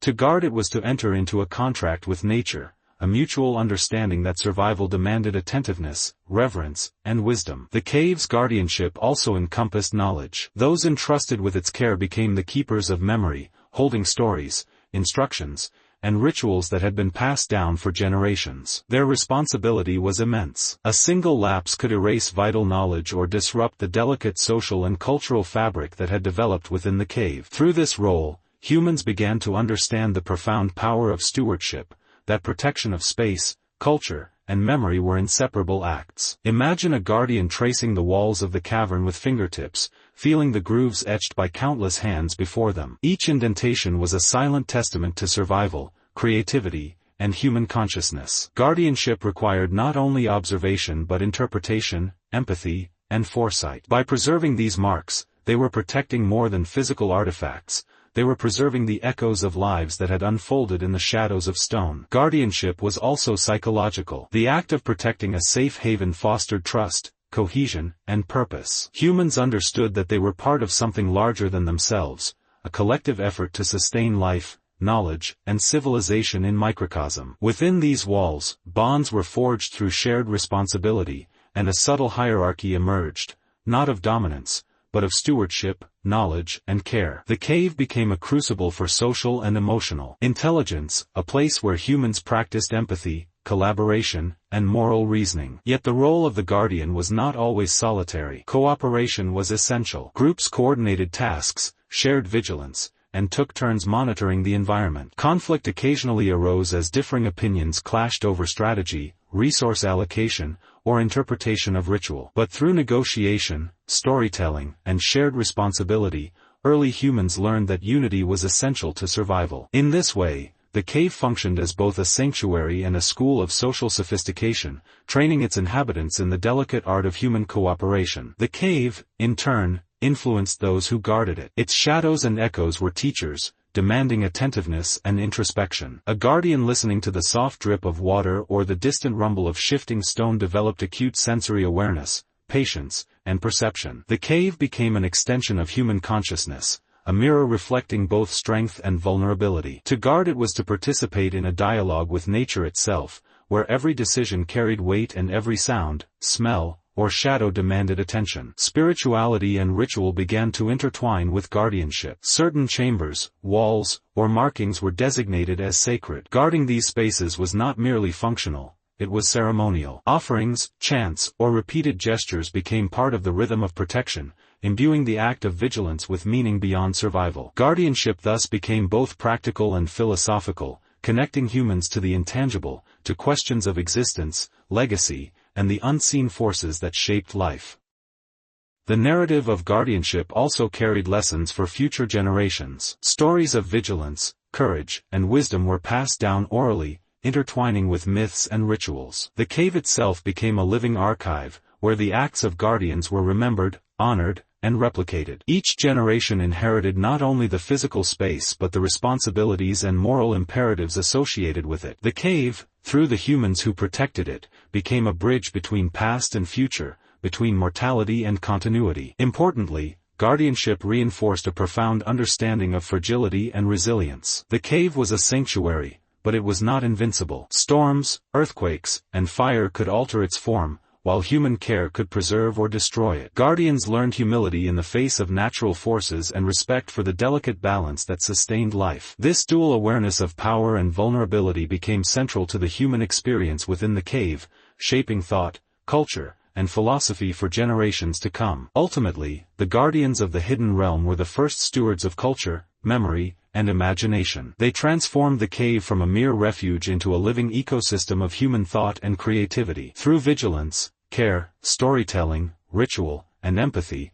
they ensured that the cave was more than a shelter, it became a crucible of human potential. The echoes that had once carried stories now bore witness to the dedication of those who preserved them, linking past, present, and future in a continuum of life, thought, and memory. In guarding the cave, humans discovered something fundamental about themselves, that survival is inseparable from creativity, that protection is inseparable from responsibility, and that memory and imagination are inseparable from identity. The cave, once a dark, quiet refuge, became a mirror of human consciousness, a space where the weight of existence could be felt, reflected upon, and understood. It was a hidden realm, yes, but it was also a home, a school, and a sanctuary for the soul. Through the meticulous care of its guardians, the cave endured, not merely as stone, but as a repository of human thought, emotion, and culture. It remained a sanctuary in the truest sense, a space where life, memory, and imagination converged, and where humans first understood the profound responsibility of safeguarding not just their own survival, but the essence of what it meant to be human. In the dimly lit chambers of the cave, light became a storyteller. Shadows danced across the walls, flickering in response to firelight,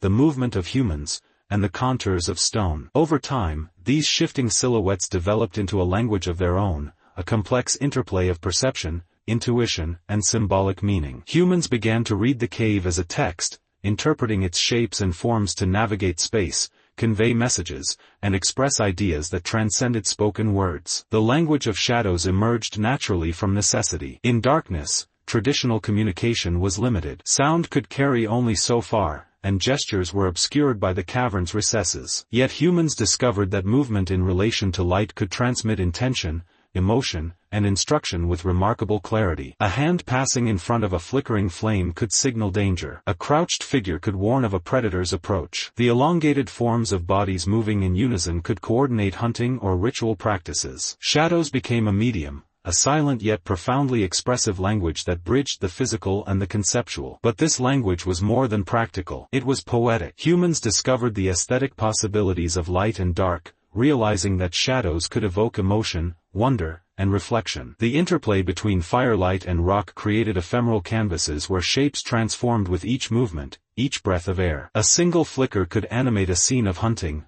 birth, or conflict. A shifting outline could suggest a story that was both personal and collective. Humans began to experiment, to play, to compose narratives in shadows that were fleeting yet resonant, ephemeral yet eternal in memory. The walls of the cave became a theater. Guardians and observers recognized that shadows could communicate subtle truths that words could not capture: fear, anticipation, reverence, and longing. A child's silhouette against a wall could convey curiosity and wonder. A hunter's stance could transmit authority or alertness. The synchronized movement of a group could signify cooperation and trust. Shadows allowed for the expression of abstract concepts, identity, hierarchy, social norms, that had no direct verbal equivalent. In this sense, the cave itself became an instrument of cognition, amplifying human capacity to think, feel, and share ideas. This shadow language was also a tool of memory. By observing the play of light across familiar surfaces, humans could recall sequences of events, remember the placement of objects, or reconstruct the motions of ritual and daily life. Shadows encoded lessons, strategies, and myths, preserving knowledge in a form that was dynamic yet consistent. A hunter could convey the layout of a territory through gestures projected as shadows. A storyteller could illustrate ancestral deeds without uttering a single sound. In this way, shadows became mnemonic devices, supporting learning, teaching, and cultural continuity. Philosophically, the language of shadows revealed a fundamental truth: humans were creatures of perception, interpretation, and imagination. The cave, with its alternating light and darkness, taught that reality was layered, subjective, and relational. Shadows were neither wholly real nor entirely imaginary. They existed at the intersection of matter, light, and human consciousness. By engaging with them, early humans developed an acute sensitivity to nuance, ambiguity, and the unseen forces shaping existence. In observing and manipulating shadows, they were, in essence, exploring the boundaries between being and perception. The interplay of light and shadow also fostered empathy.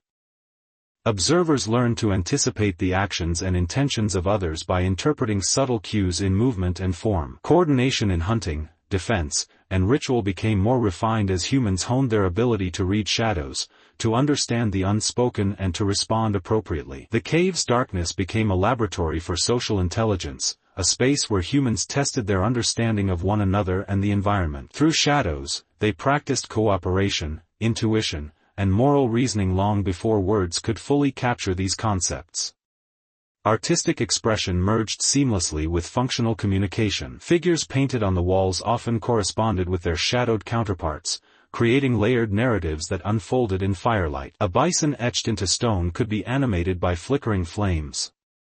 A human figure could come alive in motion, telling a story that combined permanence and impermanence. The cave became a hybrid of gallery and stage, a place where human imagination could be projected, manipulated, and experienced collectively. Shadows, then, were not simply passive reflections.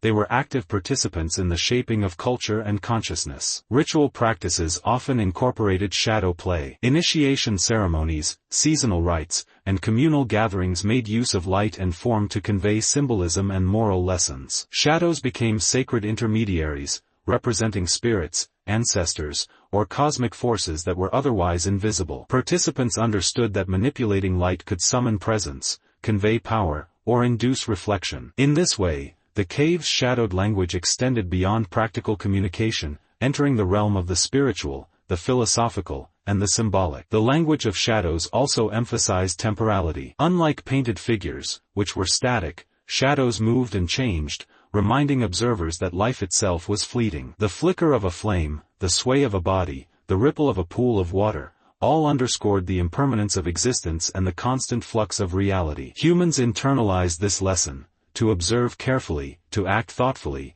and to cherish the transient moments of clarity, connection, and insight that illuminated life's darkness. By integrating observation, memory, artistry, and ritual, humans transformed the cave into a multidimensional communicative space. Shadows became a medium for storytelling, teaching, moral guidance, and creative exploration. They encouraged reflection on the self, on society, and on the cosmos. Humans realized that reality was not merely observed, it was interpreted, performed, and shared. Through the language of shadows, the cave became a mirror of human thought and imagination, a silent yet eloquent testament to the emergence of cognition, culture, and consciousness. In essence, shadows taught early humans to see beyond the obvious, to understand beyond the literal, and to communicate beyond the immediate. They offered lessons in perception, cooperation, creativity, and existential reflection. The cave's darkness was not a void but a canvas on which humans projected meaning, fear, hope, and imagination. By learning this language, they were not only surviving,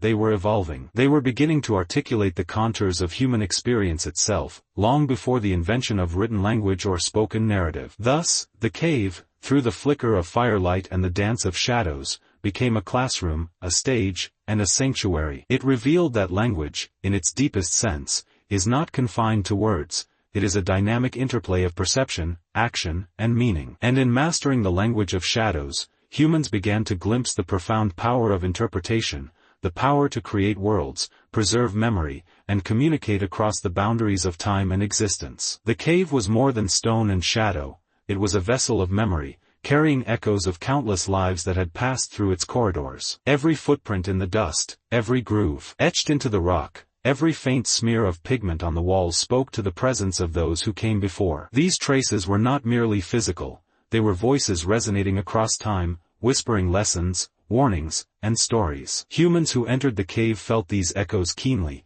sensing that they were part of an ongoing narrative far larger than themselves. They instinctively understood that the cave held continuity. In its depths, the present merged with the past, the actions of one generation were preserved for the next. The walls, ceilings, and floors acted as living archives, each mark a testament to survival, creativity, and thought. By observing the remnants left behind, humans could reconstruct rituals, hunting strategies, and social structures, gaining insight into the lives and minds of their ancestors. The cave was a bridge, connecting human consciousness across centuries, allowing lessons to transcend individual mortality. The echoes were not only practical but also emotional. Humans could sense the fear, hope, joy, and sorrow embedded in the traces of others. The careful placement of a tool, the deliberate carving of a figure, the choice of pigment, all conveyed intentions and feelings that transcended language. Through these remnants, the living could empathize with those who had walked the same paths, crouched in the same alcoves, and sought refuge from the same dangers. The cave became a medium of collective memory, where emotional resonance endured as long as the stone itself. These echoes shaped behavior and culture. By studying the marks of ancestors, humans learned patterns of safety, social norms, and cooperative strategies. They recognized where predators had lurked, where resources were abundant, and how ritual structured communal life. The cave functioned as both a school and a moral compass, guiding decisions and teaching respect for the wisdom embedded in lived experience. Each echo, subtle or pronounced, became a lesson in survival, creativity, and human connection. Philosophically, the cave's echoes revealed a profound truth: human existence is a continuum. Individuals are transient, yet their actions, thoughts, and expressions can ripple through time. The cave embodied this principle, making it tangible. By interacting with these echoes, humans were reminded of their place within an unbroken chain of being, a lineage of observation, innovation, and reflection stretching back to the dawn of consciousness. This awareness fostered humility, reverence, and a deep sense of responsibility toward both the environment and future generations. Rituals often amplified the presence of ancestral echoes. Ceremonies performed in the cave acknowledged the invisible guidance of forebears. Participants would touch the walls where ancient figures were drawn or pause to listen to the subtle acoustics of the chambers, interpreting echoes of sound as messages from the past. These acts reinforced communal identity, linking the living to the dead in shared experience and understanding. The cave became sacred not because of its permanence alone, but because it allowed the living to commune with the unseen, to recognize the invisible threads connecting generations. The echoes also shaped imagination and storytelling. Observing traces of ancestors inspired humans to create narratives that blended memory with invention. Stories of hunts, spirits, and cosmic forces were elaborated upon, expanding in richness and complexity over generations. The cave preserved both the origin and evolution of these tales, serving as a stage where myth and history intertwined. Through echoes, humans engaged with the interplay of reality and imagination, crafting cultural identity that was at once grounded in experience and elevated by creativity. Acoustics within the cave enhanced the effect of these echoes. Sounds reverberated unpredictably, amplifying whispers, footsteps, and ritual chants. Early humans learned to manipulate this property, using sound to evoke presence, signal intent, and inspire awe. A single voice could seem to emerge from the depths, creating the impression of multiple entities or ancestral spirits. The cave transformed ordinary noises into profound auditory experiences, reinforcing the sense that the past was not distant but dynamically present, a living influence on thought and action. The interplay of silence and sound was central to understanding the cave's echoes. Silence was not emptiness, it was a canvas for attention, reflection, and anticipation. In quiet moments, humans could sense subtle vibrations, notice faint shadows, and perceive the lingering energy of those who had preceded them. The absence of sound heightened awareness, encouraging introspection and empathy. Silence became a teacher, instructing humans in patience, observation, and the nuanced interplay between presence and absence, life and memory. These echoes fostered ethical awareness. By recognizing the traces of previous generations, humans developed a sense of stewardship and continuity. They understood that their actions would leave marks that might influence the future, prompting care, intentionality, and moral reflection. The cave was both mirror and mentor, reflecting human behavior back to them while offering guidance on the consequences of action and the responsibilities inherent in existence. The emotional impact of the cave's echoes was profound. Humans experienced awe, reverence, and humility, realizing that they were part of a narrative far larger than themselves. These feelings reinforced social cohesion, communal identity, and a sense of purpose. By honoring the echoes, humans maintained continuity of culture, memory, and meaning, ensuring that survival was not merely biological but also intellectual and spiritual. Over time, humans internalized the lessons of the echoes, integrating observation, empathy, ritual, and reflection into daily life. The cave became a teacher, guiding not only practical survival but also the cultivation of imagination, moral insight, and communal wisdom. The echoes of ancestors transformed the cave from a physical shelter into a multidimensional space of learning, identity, and philosophical reflection. Ultimately, the cave revealed that humans are inseparable from the past. The actions, thoughts, and emotions of previous generations are not lost, but resonate through space, memory, and imagination. The echoes of the ancestors were a reminder that life is continuous, that learning is cumulative, and that culture is an ever-expanding tapestry woven across generations. The cave, by preserving these echoes, became a sacred repository of human potential, a place where the living could encounter, understand, and be transformed by the presence of those who came before. By listening to these echoes, early humans learned to navigate the complexities of existence with wisdom, creativity, and ethical awareness. The cave was not only a refuge from external dangers but also a sanctuary for the mind and spirit, a place where memory, imagination, and consciousness converged. In engaging with the echoes of their ancestors, humans glimpsed the profound interconnection between life, time, and legacy, laying the foundation for culture, identity, and collective understanding that would endure far beyond the cave itself. Fire was more than warmth. It was a revelation, a force that illuminated the cave and the mind simultaneously. The first flicker of flame transformed the dark, cold void into a space of possibility, extending the boundaries of human experience.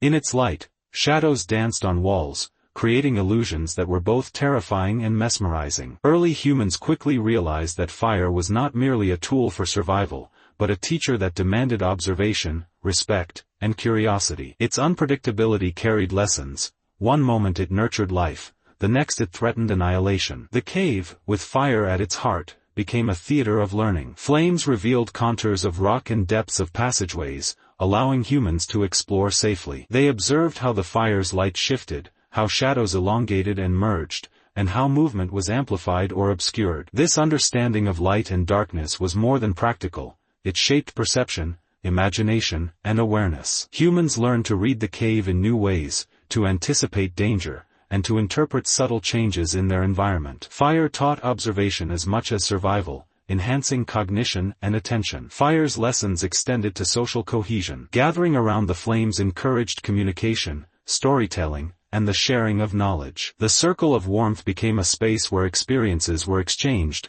plans were made, and culture was nurtured. By observing one another's reactions to the fire, expressions of fear, awe, or joy, humans learned empathy, cooperation, and social nuance. The fire illuminated not only the cave walls but also the human psyche, revealing fears, desires, and the capacity for reflection. In this sense, fire became both instructor and mirror, reflecting the individual and the group. The flames also transformed the cave into a sacred space.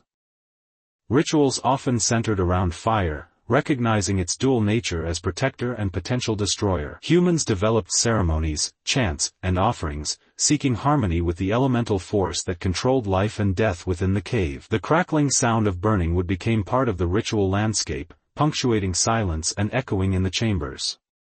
Each spark, each wisp of smoke, was a symbol of the volatile relationship between humans and the natural world, a constant negotiation of respect, ingenuity, and caution. Fire encouraged experimentation and innovation. Humans observed which materials ignited most readily, how heat changed textures and flavors, and how smoke could drive away pests or predators.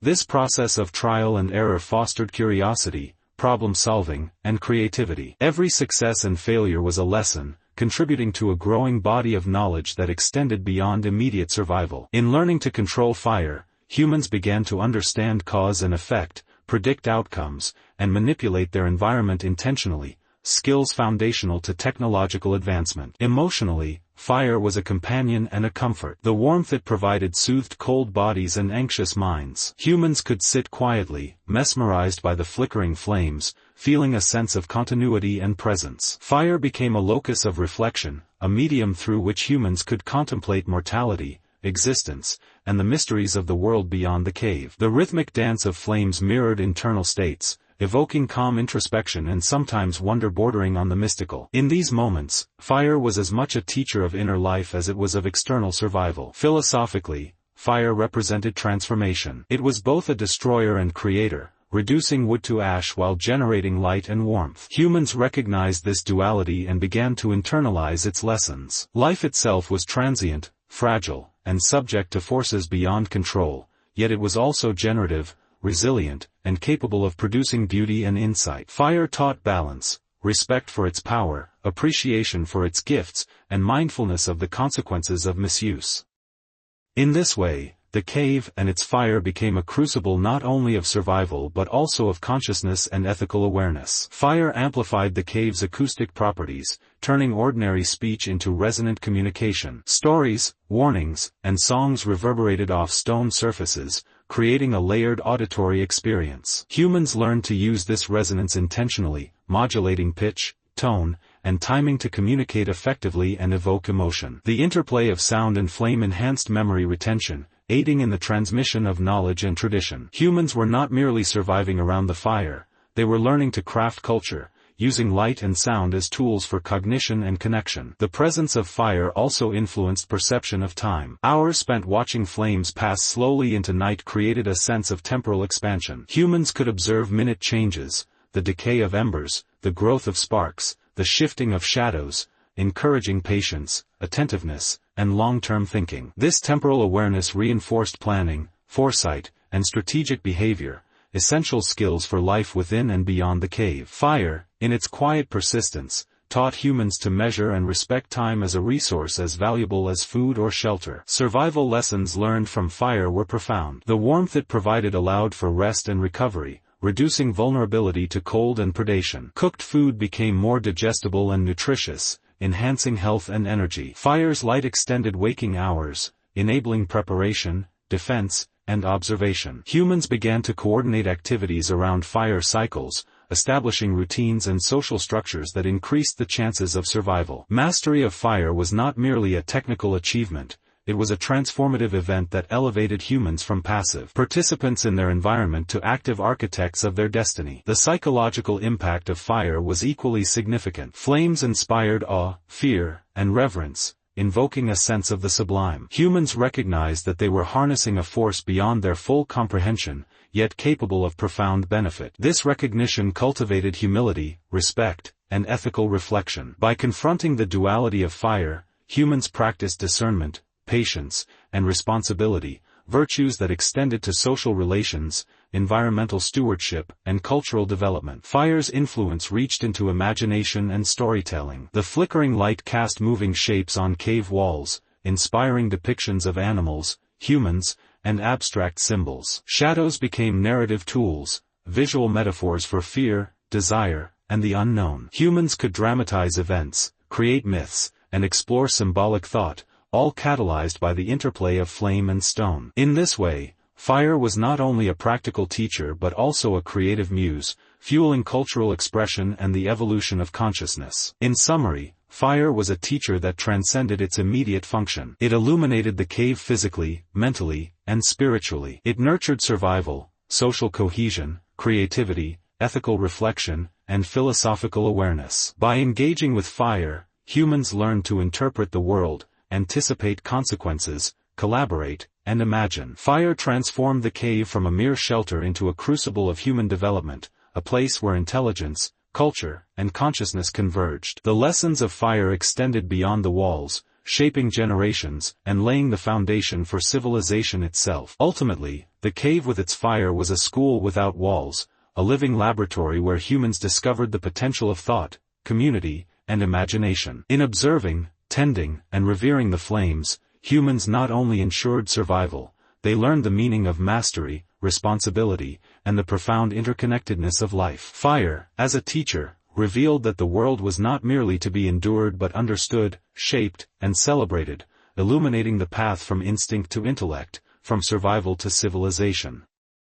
As humans settled into the cave, a new role emerged, born from necessity and instinct: the guardians. These early protectors were not appointed or elected, they arose naturally, driven by the unspoken understanding that survival required vigilance, courage, and foresight. The cave, though a sanctuary, was vulnerable, its entrances visible to predators, its interior echoing with every sound. The guardians were the bridge between safety and danger, sentinels whose presence allowed others to rest, create, and learn. The role of a guardian was as much psychological as it was practical. Those who stood watch learned to read subtle signs in the environment: the faint rustle of leaves, the pattern of wind through the cave mouth, the distant howl of a predator. Awareness became heightened, intuition sharpened, and every movement or noise could signal opportunity or threat. Guardians internalized vigilance, developing a deep sensitivity to the rhythms of nature. In doing so, they became attuned not only to external threats but also to the emotional and social currents within the group,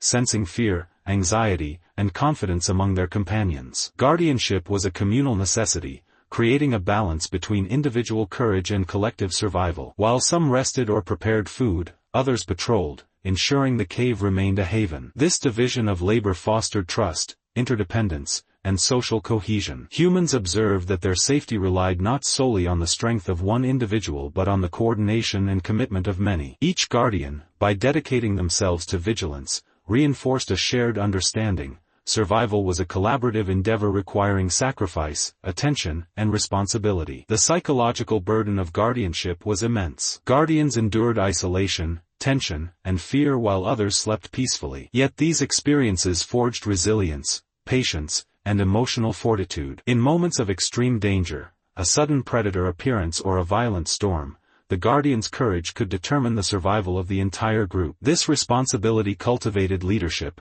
strategic thinking, and a profound awareness of mortality. The cave was no longer merely a shelter, it became a classroom for courage, foresight, and ethical decision-making. Guardians also served as intermediaries between humans and the natural world. By observing predator behavior, weather patterns, and environmental changes, they acquired knowledge vital for long-term survival. They learned which paths were safe, which areas to avoid, and how to interpret the signs of approaching danger. This knowledge was not static, it evolved with experience, observation, and experimentation. Guardians became repositories of practical wisdom, their insights shared during moments of communal reflection around the fire. The presence of guardians influenced the social fabric of the cave. Their vigilance allowed others to engage in creative and cognitive activities, storytelling, toolmaking, and artistic expression, without fear of interruption. Guardianship enabled exploration, experimentation, and the development of culture, creating the conditions for intellectual and emotional growth. By ensuring safety,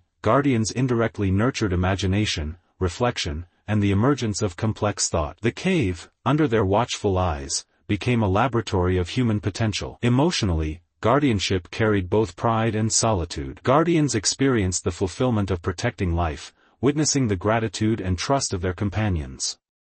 Yet they also confronted fear, isolation, and the constant awareness of mortality. This duality cultivated depth of character, empathy, and understanding. Guardians learned to navigate complex emotional landscapes, balancing courage with caution, action with observation, and individual needs with collective welfare. Their experiences laid the foundation for leadership, mentorship, and the ethical frameworks that would shape human communities for millennia. Guardianship required acute sensory perception. The dim light of the cave, the shifting shadows, and the subtle sounds of wind or animal movement demanded continuous attention. Humans developed heightened senses of sight, hearing, and smell, attuned to detail and nuance. These abilities were not merely survival mechanisms, they fostered reflection and imagination. Guardians could interpret the world at multiple levels simultaneously, observing reality while contemplating possibilities. The cave became a space of dual awareness, where the immediate and the hypothetical intertwined, guided by the vigilance of the guardians. The role of guardians extended beyond immediate protection. They mediated disputes, enforced rules, and ensured cooperation,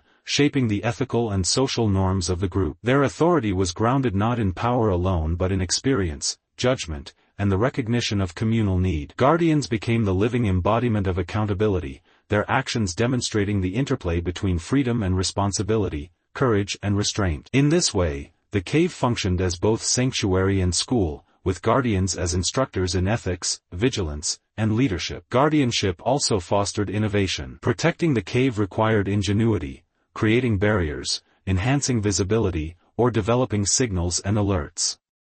Humans experimented with fire, sound, and simple tools to fortify safety. This experimentation drove technical skill, creative problem-solving, and strategic planning. Each challenge encountered by the Guardians became an opportunity to refine techniques, anticipate danger, and increase collective knowledge. In this sense, the cave was a crucible of human innovation, with Guardians as the catalysts for adaptation and learning. Philosophically, the Guardians embodied the tension between fragility and resilience. Life within the cave was precarious, yet humans found strength in attentiveness, courage, and cooperation. Guardians represented the interface between vulnerability and mastery, the delicate balance between awareness and action.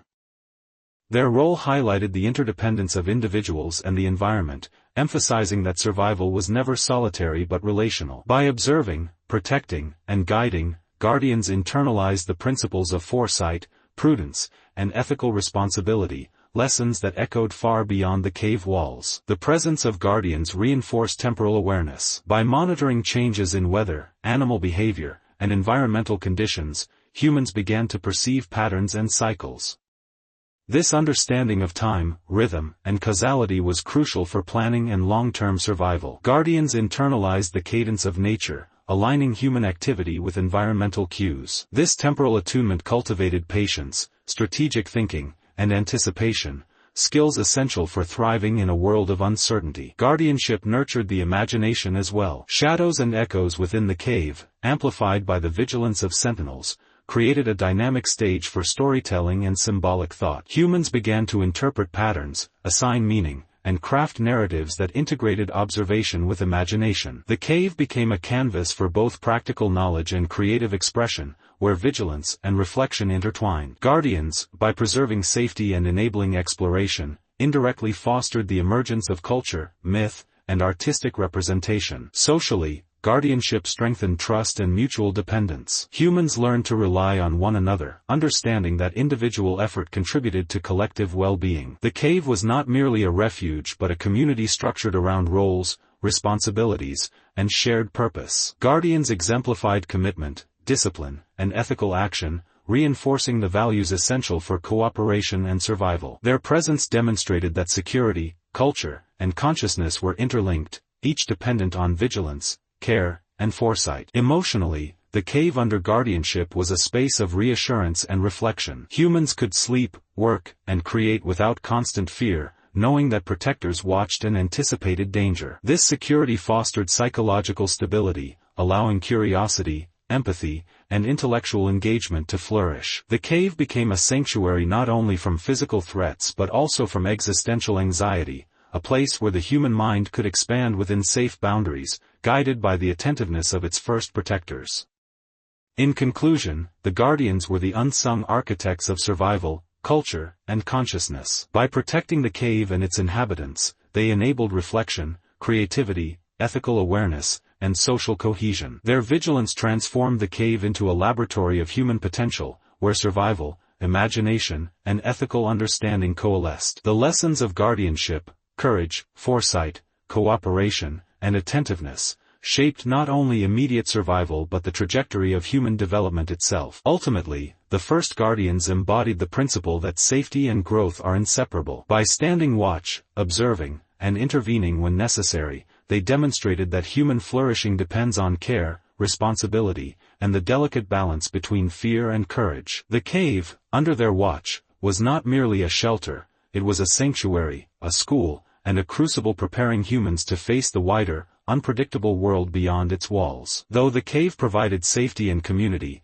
its walls could not contain the world beyond. From the earliest days of settlement, humans were aware of the vast, unpredictable environment outside, forests, rivers, mountains, and plains stretching endlessly beyond the dim glow of the fire. The guardians, vigilant and observant, were often the first to interpret signs of this wider world, distant sounds, shifting winds, unfamiliar scents, and traces of creatures that approached unseen. These echoes of the outside world were both a warning and a call, a reminder that life existed in tension between refuge and exposure, known and unknown. The sounds of the outside world carried information. A distant roar, the rustle of leaves, or the snap of a branch conveyed subtle clues about movement, weather, and potential danger. Guardians learned to decode these signals, associating them with specific creatures or events.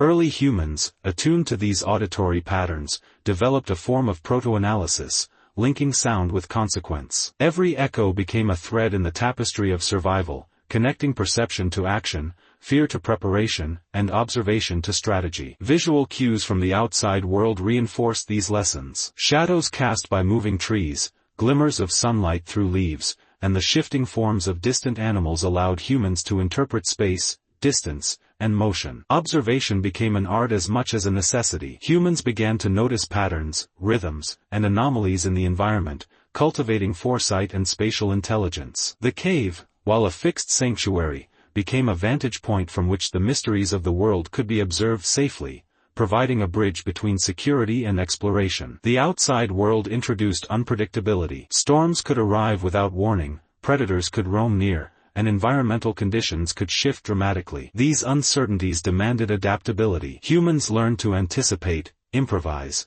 and respond with both caution and creativity. The echoes of wind, water, and wildlife were reminders that survival required constant attention, assessment, and readiness. Each disturbance, each anomaly, became a lesson in resilience, teaching early humans that vigilance extended beyond the cave and into the vast network of nature surrounding them. Interaction with the outside world, though often indirect, stimulated curiosity. Guardians and explorers began to venture short distances, observing plants, animals, and terrain, and testing the limits of their knowledge and endurance. Every journey brought new discoveries, edible plants, sources of water, patterns of animal behavior, or potential threats. Humans learned through trial, observation, and imitation, gradually expanding their understanding of the environment. The echoes of the outside world became a catalyst for learning, inquiry, and experimentation, bridging survival with intellectual development. These interactions also shaped social dynamics. Decisions about when and where to explore, who would venture outward, and how to share information required negotiation, trust, and cooperation. Early humans realized that the outside world could be both a threat and an opportunity, and that collective wisdom increased chances of survival. Guardians became guides and teachers, sharing observations, interpreting signals, and advising on safe practices. Knowledge of the outside world was distributed through storytelling, demonstration, and communal reflection, fostering collaboration, strategic planning, and shared responsibility. Emotionally, the outside world inspired awe, fear, and wonder. Humans were small in comparison to the vast forests, rivers, and skies that surrounded them. The sounds of a distant waterfall, the flight of a bird, or the rustle of an unseen predator evoked both fascination and caution. These encounters nurtured imagination and symbolic thought. Humans began to conceptualize space, movement, and cause and effect, linking sensory experiences to mental models. The echoes of the outside world were more than mere signals, they became sources of reflection, narrative, and curiosity, shaping both cognitive and emotional development. The outside world also introduced risk, which in turn sharpened skills and instincts. Predators, poisonous plants, or sudden storms demanded attention, calculation, and rapid response.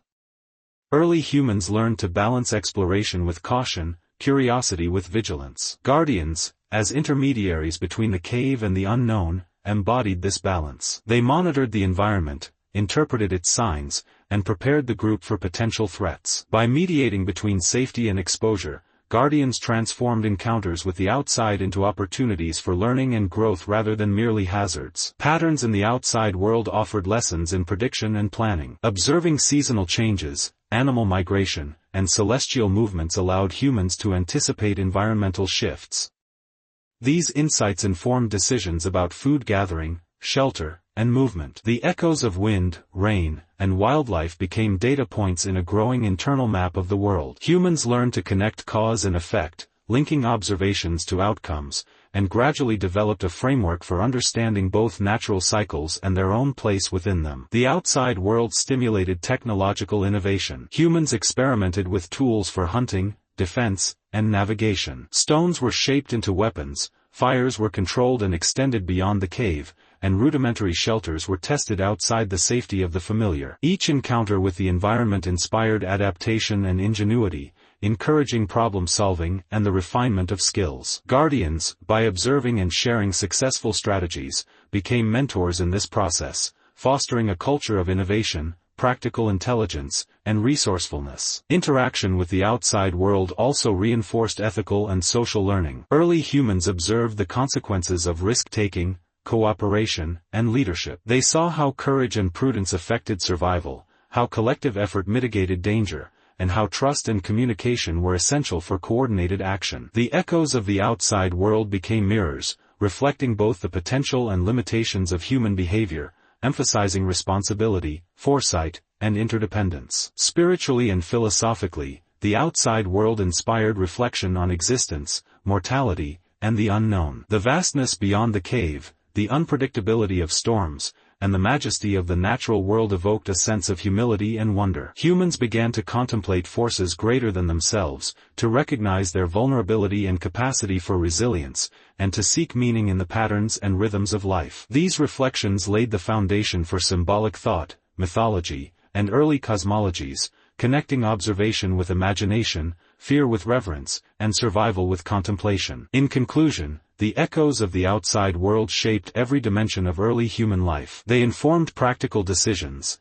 enhanced sensory and cognitive abilities, stimulated creativity and curiosity, and reinforced social cohesion and ethical awareness. Through observation, exploration, and interpretation, humans transformed uncertainty into knowledge, risk into opportunity, and the unknown into a canvas for learning and imagination. The cave remained a sanctuary, but its connection to the outside world was essential, providing the stimuli, challenges, and reflections necessary for growth, adaptation, and consciousness. Ultimately, the outside world was both teacher and test. It challenged humans to adapt, reflect, and collaborate while offering opportunities for discovery, innovation, and wonder. The echoes of wind, water, and wildlife were not merely sounds, they were guides, warnings, and inspirations, shaping human perception, intelligence, and spirit. Through these echoes, humans learned to navigate a complex, dynamic, and beautiful environment, developing the awareness, foresight, and creativity that would define their journey far beyond the cave walls. Fire was more than warmth or illumination, it was a revelation. In the dim confines of the cave, where shadows danced and darkness enveloped, fire became a tool, a companion, and a symbol. The first sparks of flame transformed perception, redefining space, time, and social interaction. Walls that had once been unyielding and cold glowed with amber radiance. Corners that had been mysterious and threatening became familiar and intimate. The fire's light extended the cave beyond mere shelter, carving out zones of activity, reflection, and community within its protective embrace. The mastery of fire required observation, experimentation, and care. Early humans learned to tend flames, to fuel them with dry wood, and to protect them from sudden drafts or wind. Each ember became precious, a fragile interface between safety and exposure. Fires were placed strategically within the cave, near sleeping areas for warmth, near entrances to illuminate approaching movement, and in central spaces for communal gathering. The careful management of fire reflected an evolving intelligence, blending practicality with ritual, instinct with deliberation, and survival with artistry. Fire shaped social dynamics in profound ways. Around its warmth, humans gathered to share stories, teach skills, and strengthen bonds. Guardians, storytellers, and elders became focal points, using the fire's glow to captivate attention and convey knowledge. Shadows cast on walls enhanced narratives, exaggerating gestures and evoking imagination. Humans learned to communicate not only through words but through presence, expression, and performance, recognizing the power of shared experience in shaping perception, memory, and culture. Light transformed observation. Details previously hidden in darkness became visible, the textures of stone, the colors of minerals, the subtle marks etched by previous generations. Humans could examine tools, track footprints, and interpret the environment with greater precision. Fire extended sensory capacity, allowing for deeper exploration of the cave and its contents. The interplay of light and shadow also nurtured artistic expression. Early humans began to trace forms on walls, paint shapes of animals, and depict scenes from daily life, blending utility with creativity, observation with imagination. Beyond utility, fire carried psychological and emotional significance. Its glow offered comfort against the omnipresent threat of darkness, instilling a sense of control over fear. The flickering flames represented stability, a constant amidst the unpredictability of life outside. Humans associated fire with survival, safety, and continuity. Its presence reassured the group, cultivating confidence and emotional resilience. Fire became a psychological anchor, a symbol of agency and mastery in a world often defined by uncertainty. Fire also extended temporal awareness. In the glow of flames, humans could work after sundown, observe nocturnal patterns, and prepare for the coming day. Nighttime became a space for reflection, planning, and social connection rather than mere vulnerability. Humans developed routines around fire, cooking, crafting tools, teaching the young, and recounting events. These routines reinforced structure, memory, and social cohesion. Fire effectively altered the perception of time, transforming the cave into a dynamic environment where day and night were mediated by human ingenuity. The culinary possibilities of fire reshaped human life. Cooking food improved digestibility, unlocked nutrients, and reduced illness from pathogens. This nutritional enhancement increased energy and cognitive capacity, enabling more complex thought and coordinated activity. Preparing meals became a communal ritual, fostering collaboration, skill transmission, and cultural continuity. Fire, thus, was both a physical and cognitive tool, directly influencing human development and societal structure. Fire also provided defense. Its light and smoke could deter predators, illuminate hidden dangers, and signal presence to allies. Humans learned to control its direction and intensity, adapting it to both strategic and survival needs. The fire's protective qualities reinforced the cave's status as sanctuary, enhancing the psychological sense of safety while extending practical security. The mastery of fire represented a turning point in the human relationship with the environment, converting vulnerability into agency and danger into opportunity. Philosophically, fire became a metaphor for transformation. Just as flame transforms wood into ash, humans transformed their surroundings through intelligence, skill, and creativity. Fire embodied the human capacity to shape reality, to impose order on chaos and to illuminate both physical and intellectual darkness. Its presence encouraged contemplation, inspiring early humans to reflect on existence,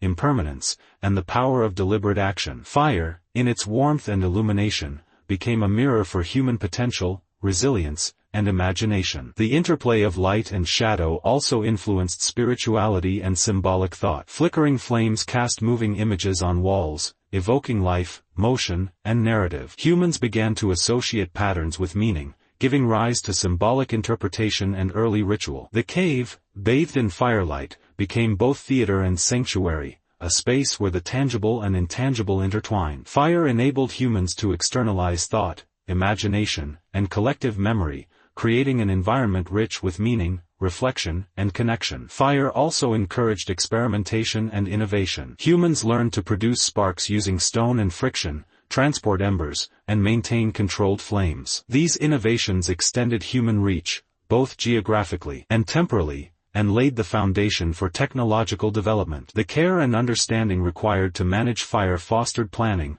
problem-solving, and critical thinking. Fire was a tangible representation of mastery over nature, an interface between instinct and intellect, danger and safety, past and future. Emotionally, fire became a center of hope, courage, and endurance. It reminded humans of continuity in the face of uncertainty, of agency in a world often defined by chaos. Watching flames flicker, listening to their crackle, and feeling their warmth fostered emotional regulation, collective reassurance, and reflective thought. Fire was more than physical, it was an emotional anchor, a companion, and a source of inspiration. Its presence in the cave reinforced the human capacity for resilience, adaptation, and wonder. Finally, fire illuminated the path forward. It connected humans to the wider world, extending perception, capability, and influence beyond the confines of the cave. It fostered social cohesion, knowledge transmission, creativity, and spiritual reflection. Fire was both tool and teacher, shaping human thought, culture, and identity. Its mastery marked a pivotal moment in the story of humanity, highlighting the delicate balance between environment, ingenuity, and the human spirit. In conclusion, fire and light were transformative forces. They redefined the cave, extended human capability, and nurtured the emotional, intellectual, and social dimensions of early life. Fire was more than survival. It was discovery, reflection, and expression. Through flames, humans learned to illuminate the darkness, both within the cave and within themselves, bridging necessity with imagination, danger with opportunity, and the ephemeral with the enduring. The cave, with fire at its heart, became a luminous sanctuary, a crucible of culture and a testament to the enduring human spirit. The cave, once merely a hollow in the earth, became a vessel of memory, culture, and transformation. Its walls, etched with marks, handprints, and pigments, were silent witnesses to human ingenuity, fear, and imagination. Every groove, every smear of ochre told a story of survival, creativity, and social cohesion. The cave was more than shelter, it was a repository of experience, a theater of human emotion, and a crucible of identity. Through generations, it bore witness to the delicate dance between humanity and the natural world, preserving echoes of thought, ritual, and wonder long after individual lives had ended. As humans emerged from the cave to explore forests, rivers, and plains, they carried the lessons learned within its protective walls. The cave shaped perception, cognition, and behavior. Its lessons in collaboration, resource management, and environmental observation became embedded in human culture. Humans learned that safety was not merely physical but social and intellectual, that knowledge, shared experience, and foresight could safeguard against the unknown. The cave's legacy extended beyond its stone walls, influencing migration, settlement patterns, and the development of early societies. The artistry of the cave left a permanent imprint on the human psyche. Painted animals, abstract symbols, and carved forms were more than decoration, they were records, tools, and guides. Each depiction captured observation, narrative, and emotion, transforming raw experience into shared understanding. These early expressions of culture fostered a sense of continuity, linking past, present, and future generations. Humans realized that even in darkness, meaning could be created, preserved, and transmitted, bridging time and distance. The cave also nurtured philosophical reflection. Within its shadows, humans confronted fundamental questions. What is safety? What is life? What is the boundary between self and environment, between fear and courage, between mortality and memory? The cave's silence, its darkness punctuated by flickering firelight, offered a contemplative space where observation, introspection, and imagination converged. Humans learned to interpret patterns, consider consequences, and imagine possibilities. The cave became both sanctuary and classroom, shaping thought as profoundly as it shaped survival. Fire's legacy intertwined with that of the cave. The mastery of flame transformed human existence, enabling activity beyond daylight, protection from predators, and the creation of complex social structures. Fire illuminated walls, minds, and relationships.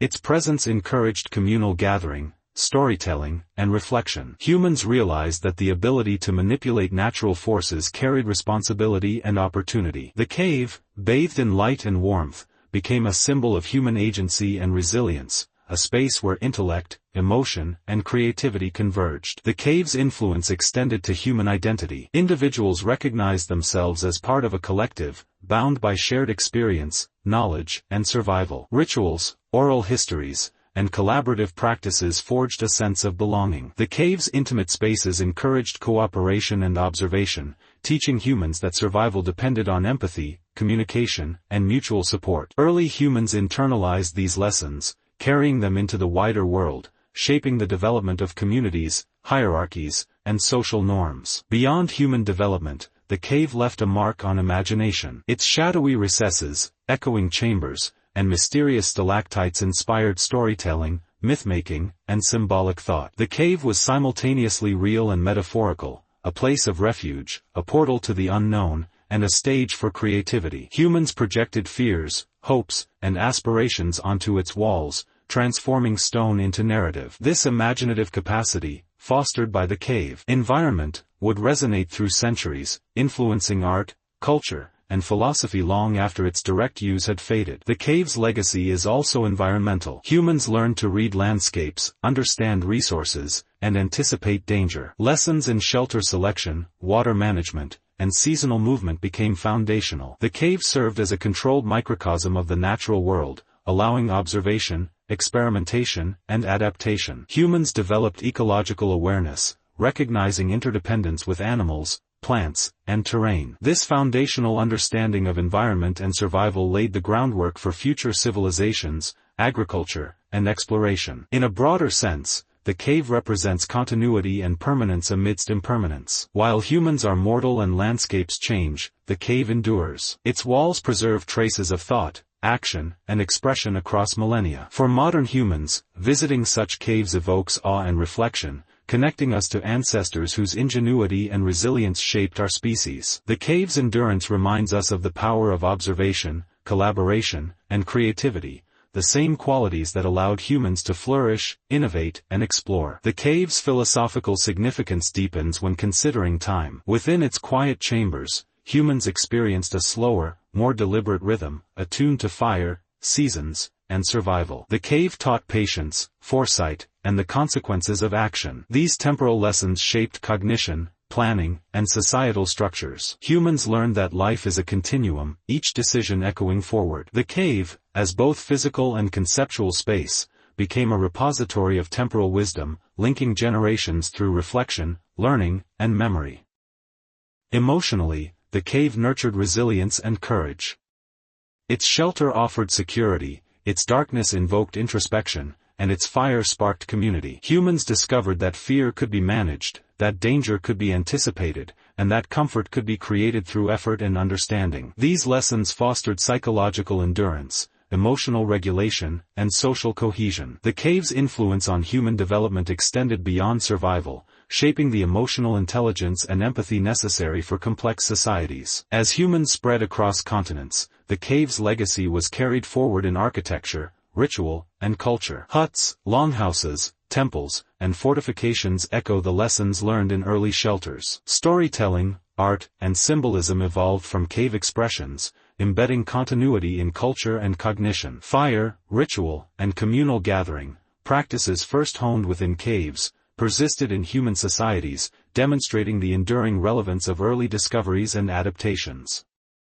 In reflection, the cave symbolizes the convergence of human ingenuity, emotion, and philosophy. It is a space where survival meets creativity, instinct meets intellect, and fear meets courage. Within its walls, humans first learned to master their environment, express themselves, and consider existence itself. The cave represents a microcosm of humanity's journey, one of adaptation, imagination, and reflection. It reminds us that even in darkness, meaning, connection, and growth are possible. Ultimately, the legacy of the cave transcends its physical form. It is preserved in knowledge, art, and human consciousness. It is a testament to resilience, creativity, and curiosity. The cave's lessons continue to resonate, inspiring awe, reflection, and wonder in those who seek to understand the origins of human experience.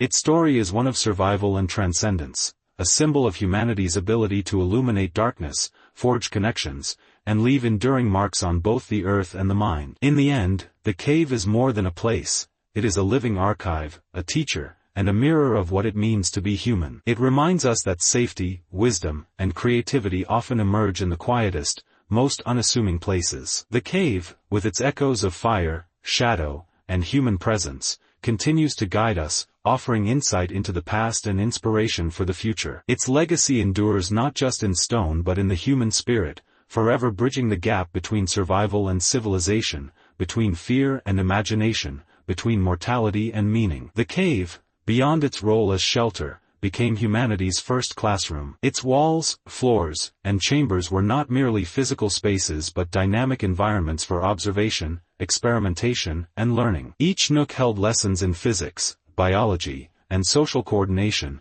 though humans would not have classified them as such at the time. The cave taught through experience, demonstrating cause and effect, consequence, and adaptation. Here, humans discovered that actions produce reactions, that resources are finite, and that knowledge shared is knowledge amplified. Observation was the cornerstone of this subterranean education. Within the dim light cast by flickering flames, humans studied the behavior of animals, the flow of water, the growth of plants, and the changing seasons. They learned which stones could hold fire, which minerals produced pigments, and which materials provided insulation. The cave encouraged acute attention to detail, patience in watching, and reflection on patterns. Humans learned to map their surroundings mentally, anticipating hazards, understanding resource locations, and planning movement. These skills would become essential for hunting, gathering, and eventually, agriculture. The cave also introduced humans to basic experimentation. Fires were tended and adjusted, smoke was observed, and light and shadow were manipulated. Tools were tested for durability, effectiveness, and utility. Humans discovered the properties of different stones, the tensile strength of fibers,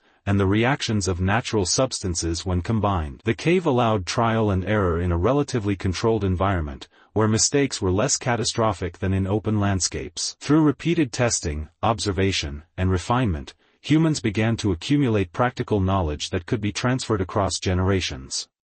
Collaboration was a fundamental lesson within this early classroom. The cave necessitated communal living, coordination, and shared responsibility. Tasks were divided, skills were taught, and strategies were discussed. Children observed elders, mimicked techniques, and gradually internalized complex behaviors. Social learning became as important as individual discovery, emphasizing communication, empathy, and cooperation. Humans realized that knowledge grows exponentially when shared, and that survival is enhanced through collective effort. The cave was a laboratory of social intelligence as much as it was of natural observation. The cave also nurtured symbolic thinking. Early humans discovered that marks on walls could represent animals, events, or concepts. These visual symbols became a language of memory, encoding information that could be transmitted across time. Humans learned to abstract from direct experience, representing ideas symbolically and using these representations to teach, plan, and communicate. Symbolic thought, first honed on cave walls, laid the groundwork for art, storytelling, religion, and complex cognition. Humans realized that experience could be preserved beyond the immediate moment and shared with others, forming a bridge between individual perception and collective understanding. Fire played a central role in this educational space. It extended activity beyond daylight, illuminated details previously hidden, and created a focal point for discussion and teaching. Around the warmth of fire, humans could demonstrate techniques, recount observations, and explore hypothetical scenarios. Firelight magnified shadows on cave walls, turning the cave itself into a visual teaching aid. The interplay of light and darkness encouraged imagination, experimentation with perception, and reflection on the natural world. Fire became both a tool and a teacher, guiding humans in physical, cognitive, and social development. The cave also provided lessons in time and continuity. Humans learned to recognize patterns in nature, lunar cycles, animal migrations, seasonal shifts. These patterns informed decisions about shelter, foraging, and mobility. The cave's permanence contrasted with the ephemeral outside world, offering a stable platform for longitudinal observation. Humans developed an early sense of history, recognizing that events could be recorded, remembered, and used to guide future action. Time, as experienced in the cave, was both cyclical and cumulative, teaching humans the value of anticipation, planning, and reflection. Emotionally, the cave fostered resilience, curiosity, and attentiveness. Darkness, isolation, and potential threats cultivated alertness and adaptability. The cave's sheltering quality allowed experimentation without immediate risk, building confidence and problem-solving skills. Humans learned to balance caution with exploration, fear with curiosity. Emotional intelligence developed alongside practical skills, as individuals negotiated communal life, responded to danger, and supported one another. The cave, in effect, taught humans how to think, feel, and act in ways that enhanced survival and well-being. The cave also offered lessons in storytelling and oral pedagogy. As individuals gathered, tales of hunting encounters and observations were recounted. Narratives preserved practical knowledge while also entertaining, reinforcing social bonds and moral lessons. Storytelling became a method of instruction, allowing lessons to extend beyond immediate experience. Humans discovered that memory could be externalized through narrative, that lessons could be dramatized, and that communal engagement reinforced learning. This practice would evolve into rich oral traditions, laying the foundation for literature, history, and philosophy. Spatial awareness was another critical lesson taught by the cave. Navigating its chambers, recognizing landmarks, and understanding entrances and exits developed mental mapping skills. Humans learned to assess risk, identify safe zones, and optimize movement within constrained environments. These spatial lessons translated to the outside world, aiding in hunting, foraging, and migration. The cave, with its natural complexity, acted as an early simulator, preparing humans for the unpredictability of open landscapes. The cave also instilled early notions of resource management. Humans learned which materials could be harvested sustainably, how to store food and water, and which areas of the cave were suitable for different activities. Waste was minimized, tools were maintained, and resources were shared. Early humans understood the consequences of scarcity and the value of stewardship. These lessons in conservation and planning became foundational to the development of agriculture, settlement, and complex societies. Creativity too flourished in the cave classroom. Humans experimented with pigments, carving, and arrangement, discovering aesthetic principles alongside functional techniques. The act of creation was intertwined with learning, observation, and symbolic thought. Humans realized that beauty could serve practical purposes, communicating ideas, recording information, or reinforcing social cohesion. Creativity became a cognitive tool, a medium for learning, and a bridge between survival and culture. Finally, the cave taught adaptability. Humans observed environmental changes, predator behaviors, and social dynamics, adjusting strategies accordingly. Lessons were iterative, requiring reflection and modification. The cave encouraged flexibility, critical thinking, and innovation. Humans discovered that survival was not static but dynamic, demanding continuous observation, learning, and adaptation. The cave's classroom prepared humanity for the challenges of a changing world, instilling skills that would resonate through millennia. In reflection, the cave as classroom represents the fusion of observation, experimentation, social learning, and imagination. It was a space where humans developed practical knowledge, emotional intelligence, symbolic thought, and social cohesion. The lessons of the cave extend far beyond stone walls, influencing cognition, culture, and civilization. It is a testament to humanity's capacity to learn, adapt, and create meaning from experience, and a reminder that education is rooted not only in formal structures but in the careful observation of the world around us. The cave, therefore, is not just a relic of the past. It is an enduring symbol of curiosity, resilience, and intellect. Its walls echo with lessons in survival, collaboration, and creativity. The cave teaches that knowledge emerges from experience, reflection, and shared endeavor. It is both physical and conceptual, a place of shelter, observation, and imagination. In its silence and shadows, humans discovered the tools of thought, the power of storytelling, and the enduring value of learning. Through the lens of history, the cave classroom reveals the origins of human education, philosophy, and innovation. It demonstrates that learning is an immersive, interactive process, one that blends observation, experimentation, emotion, and community. The cave's legacy lives on in every act of discovery, in every story told, and in every creative endeavor that builds upon past knowledge. It reminds us that the foundations of wisdom are as old as the first flicker of fire and as enduring as the stones that held our earliest lessons.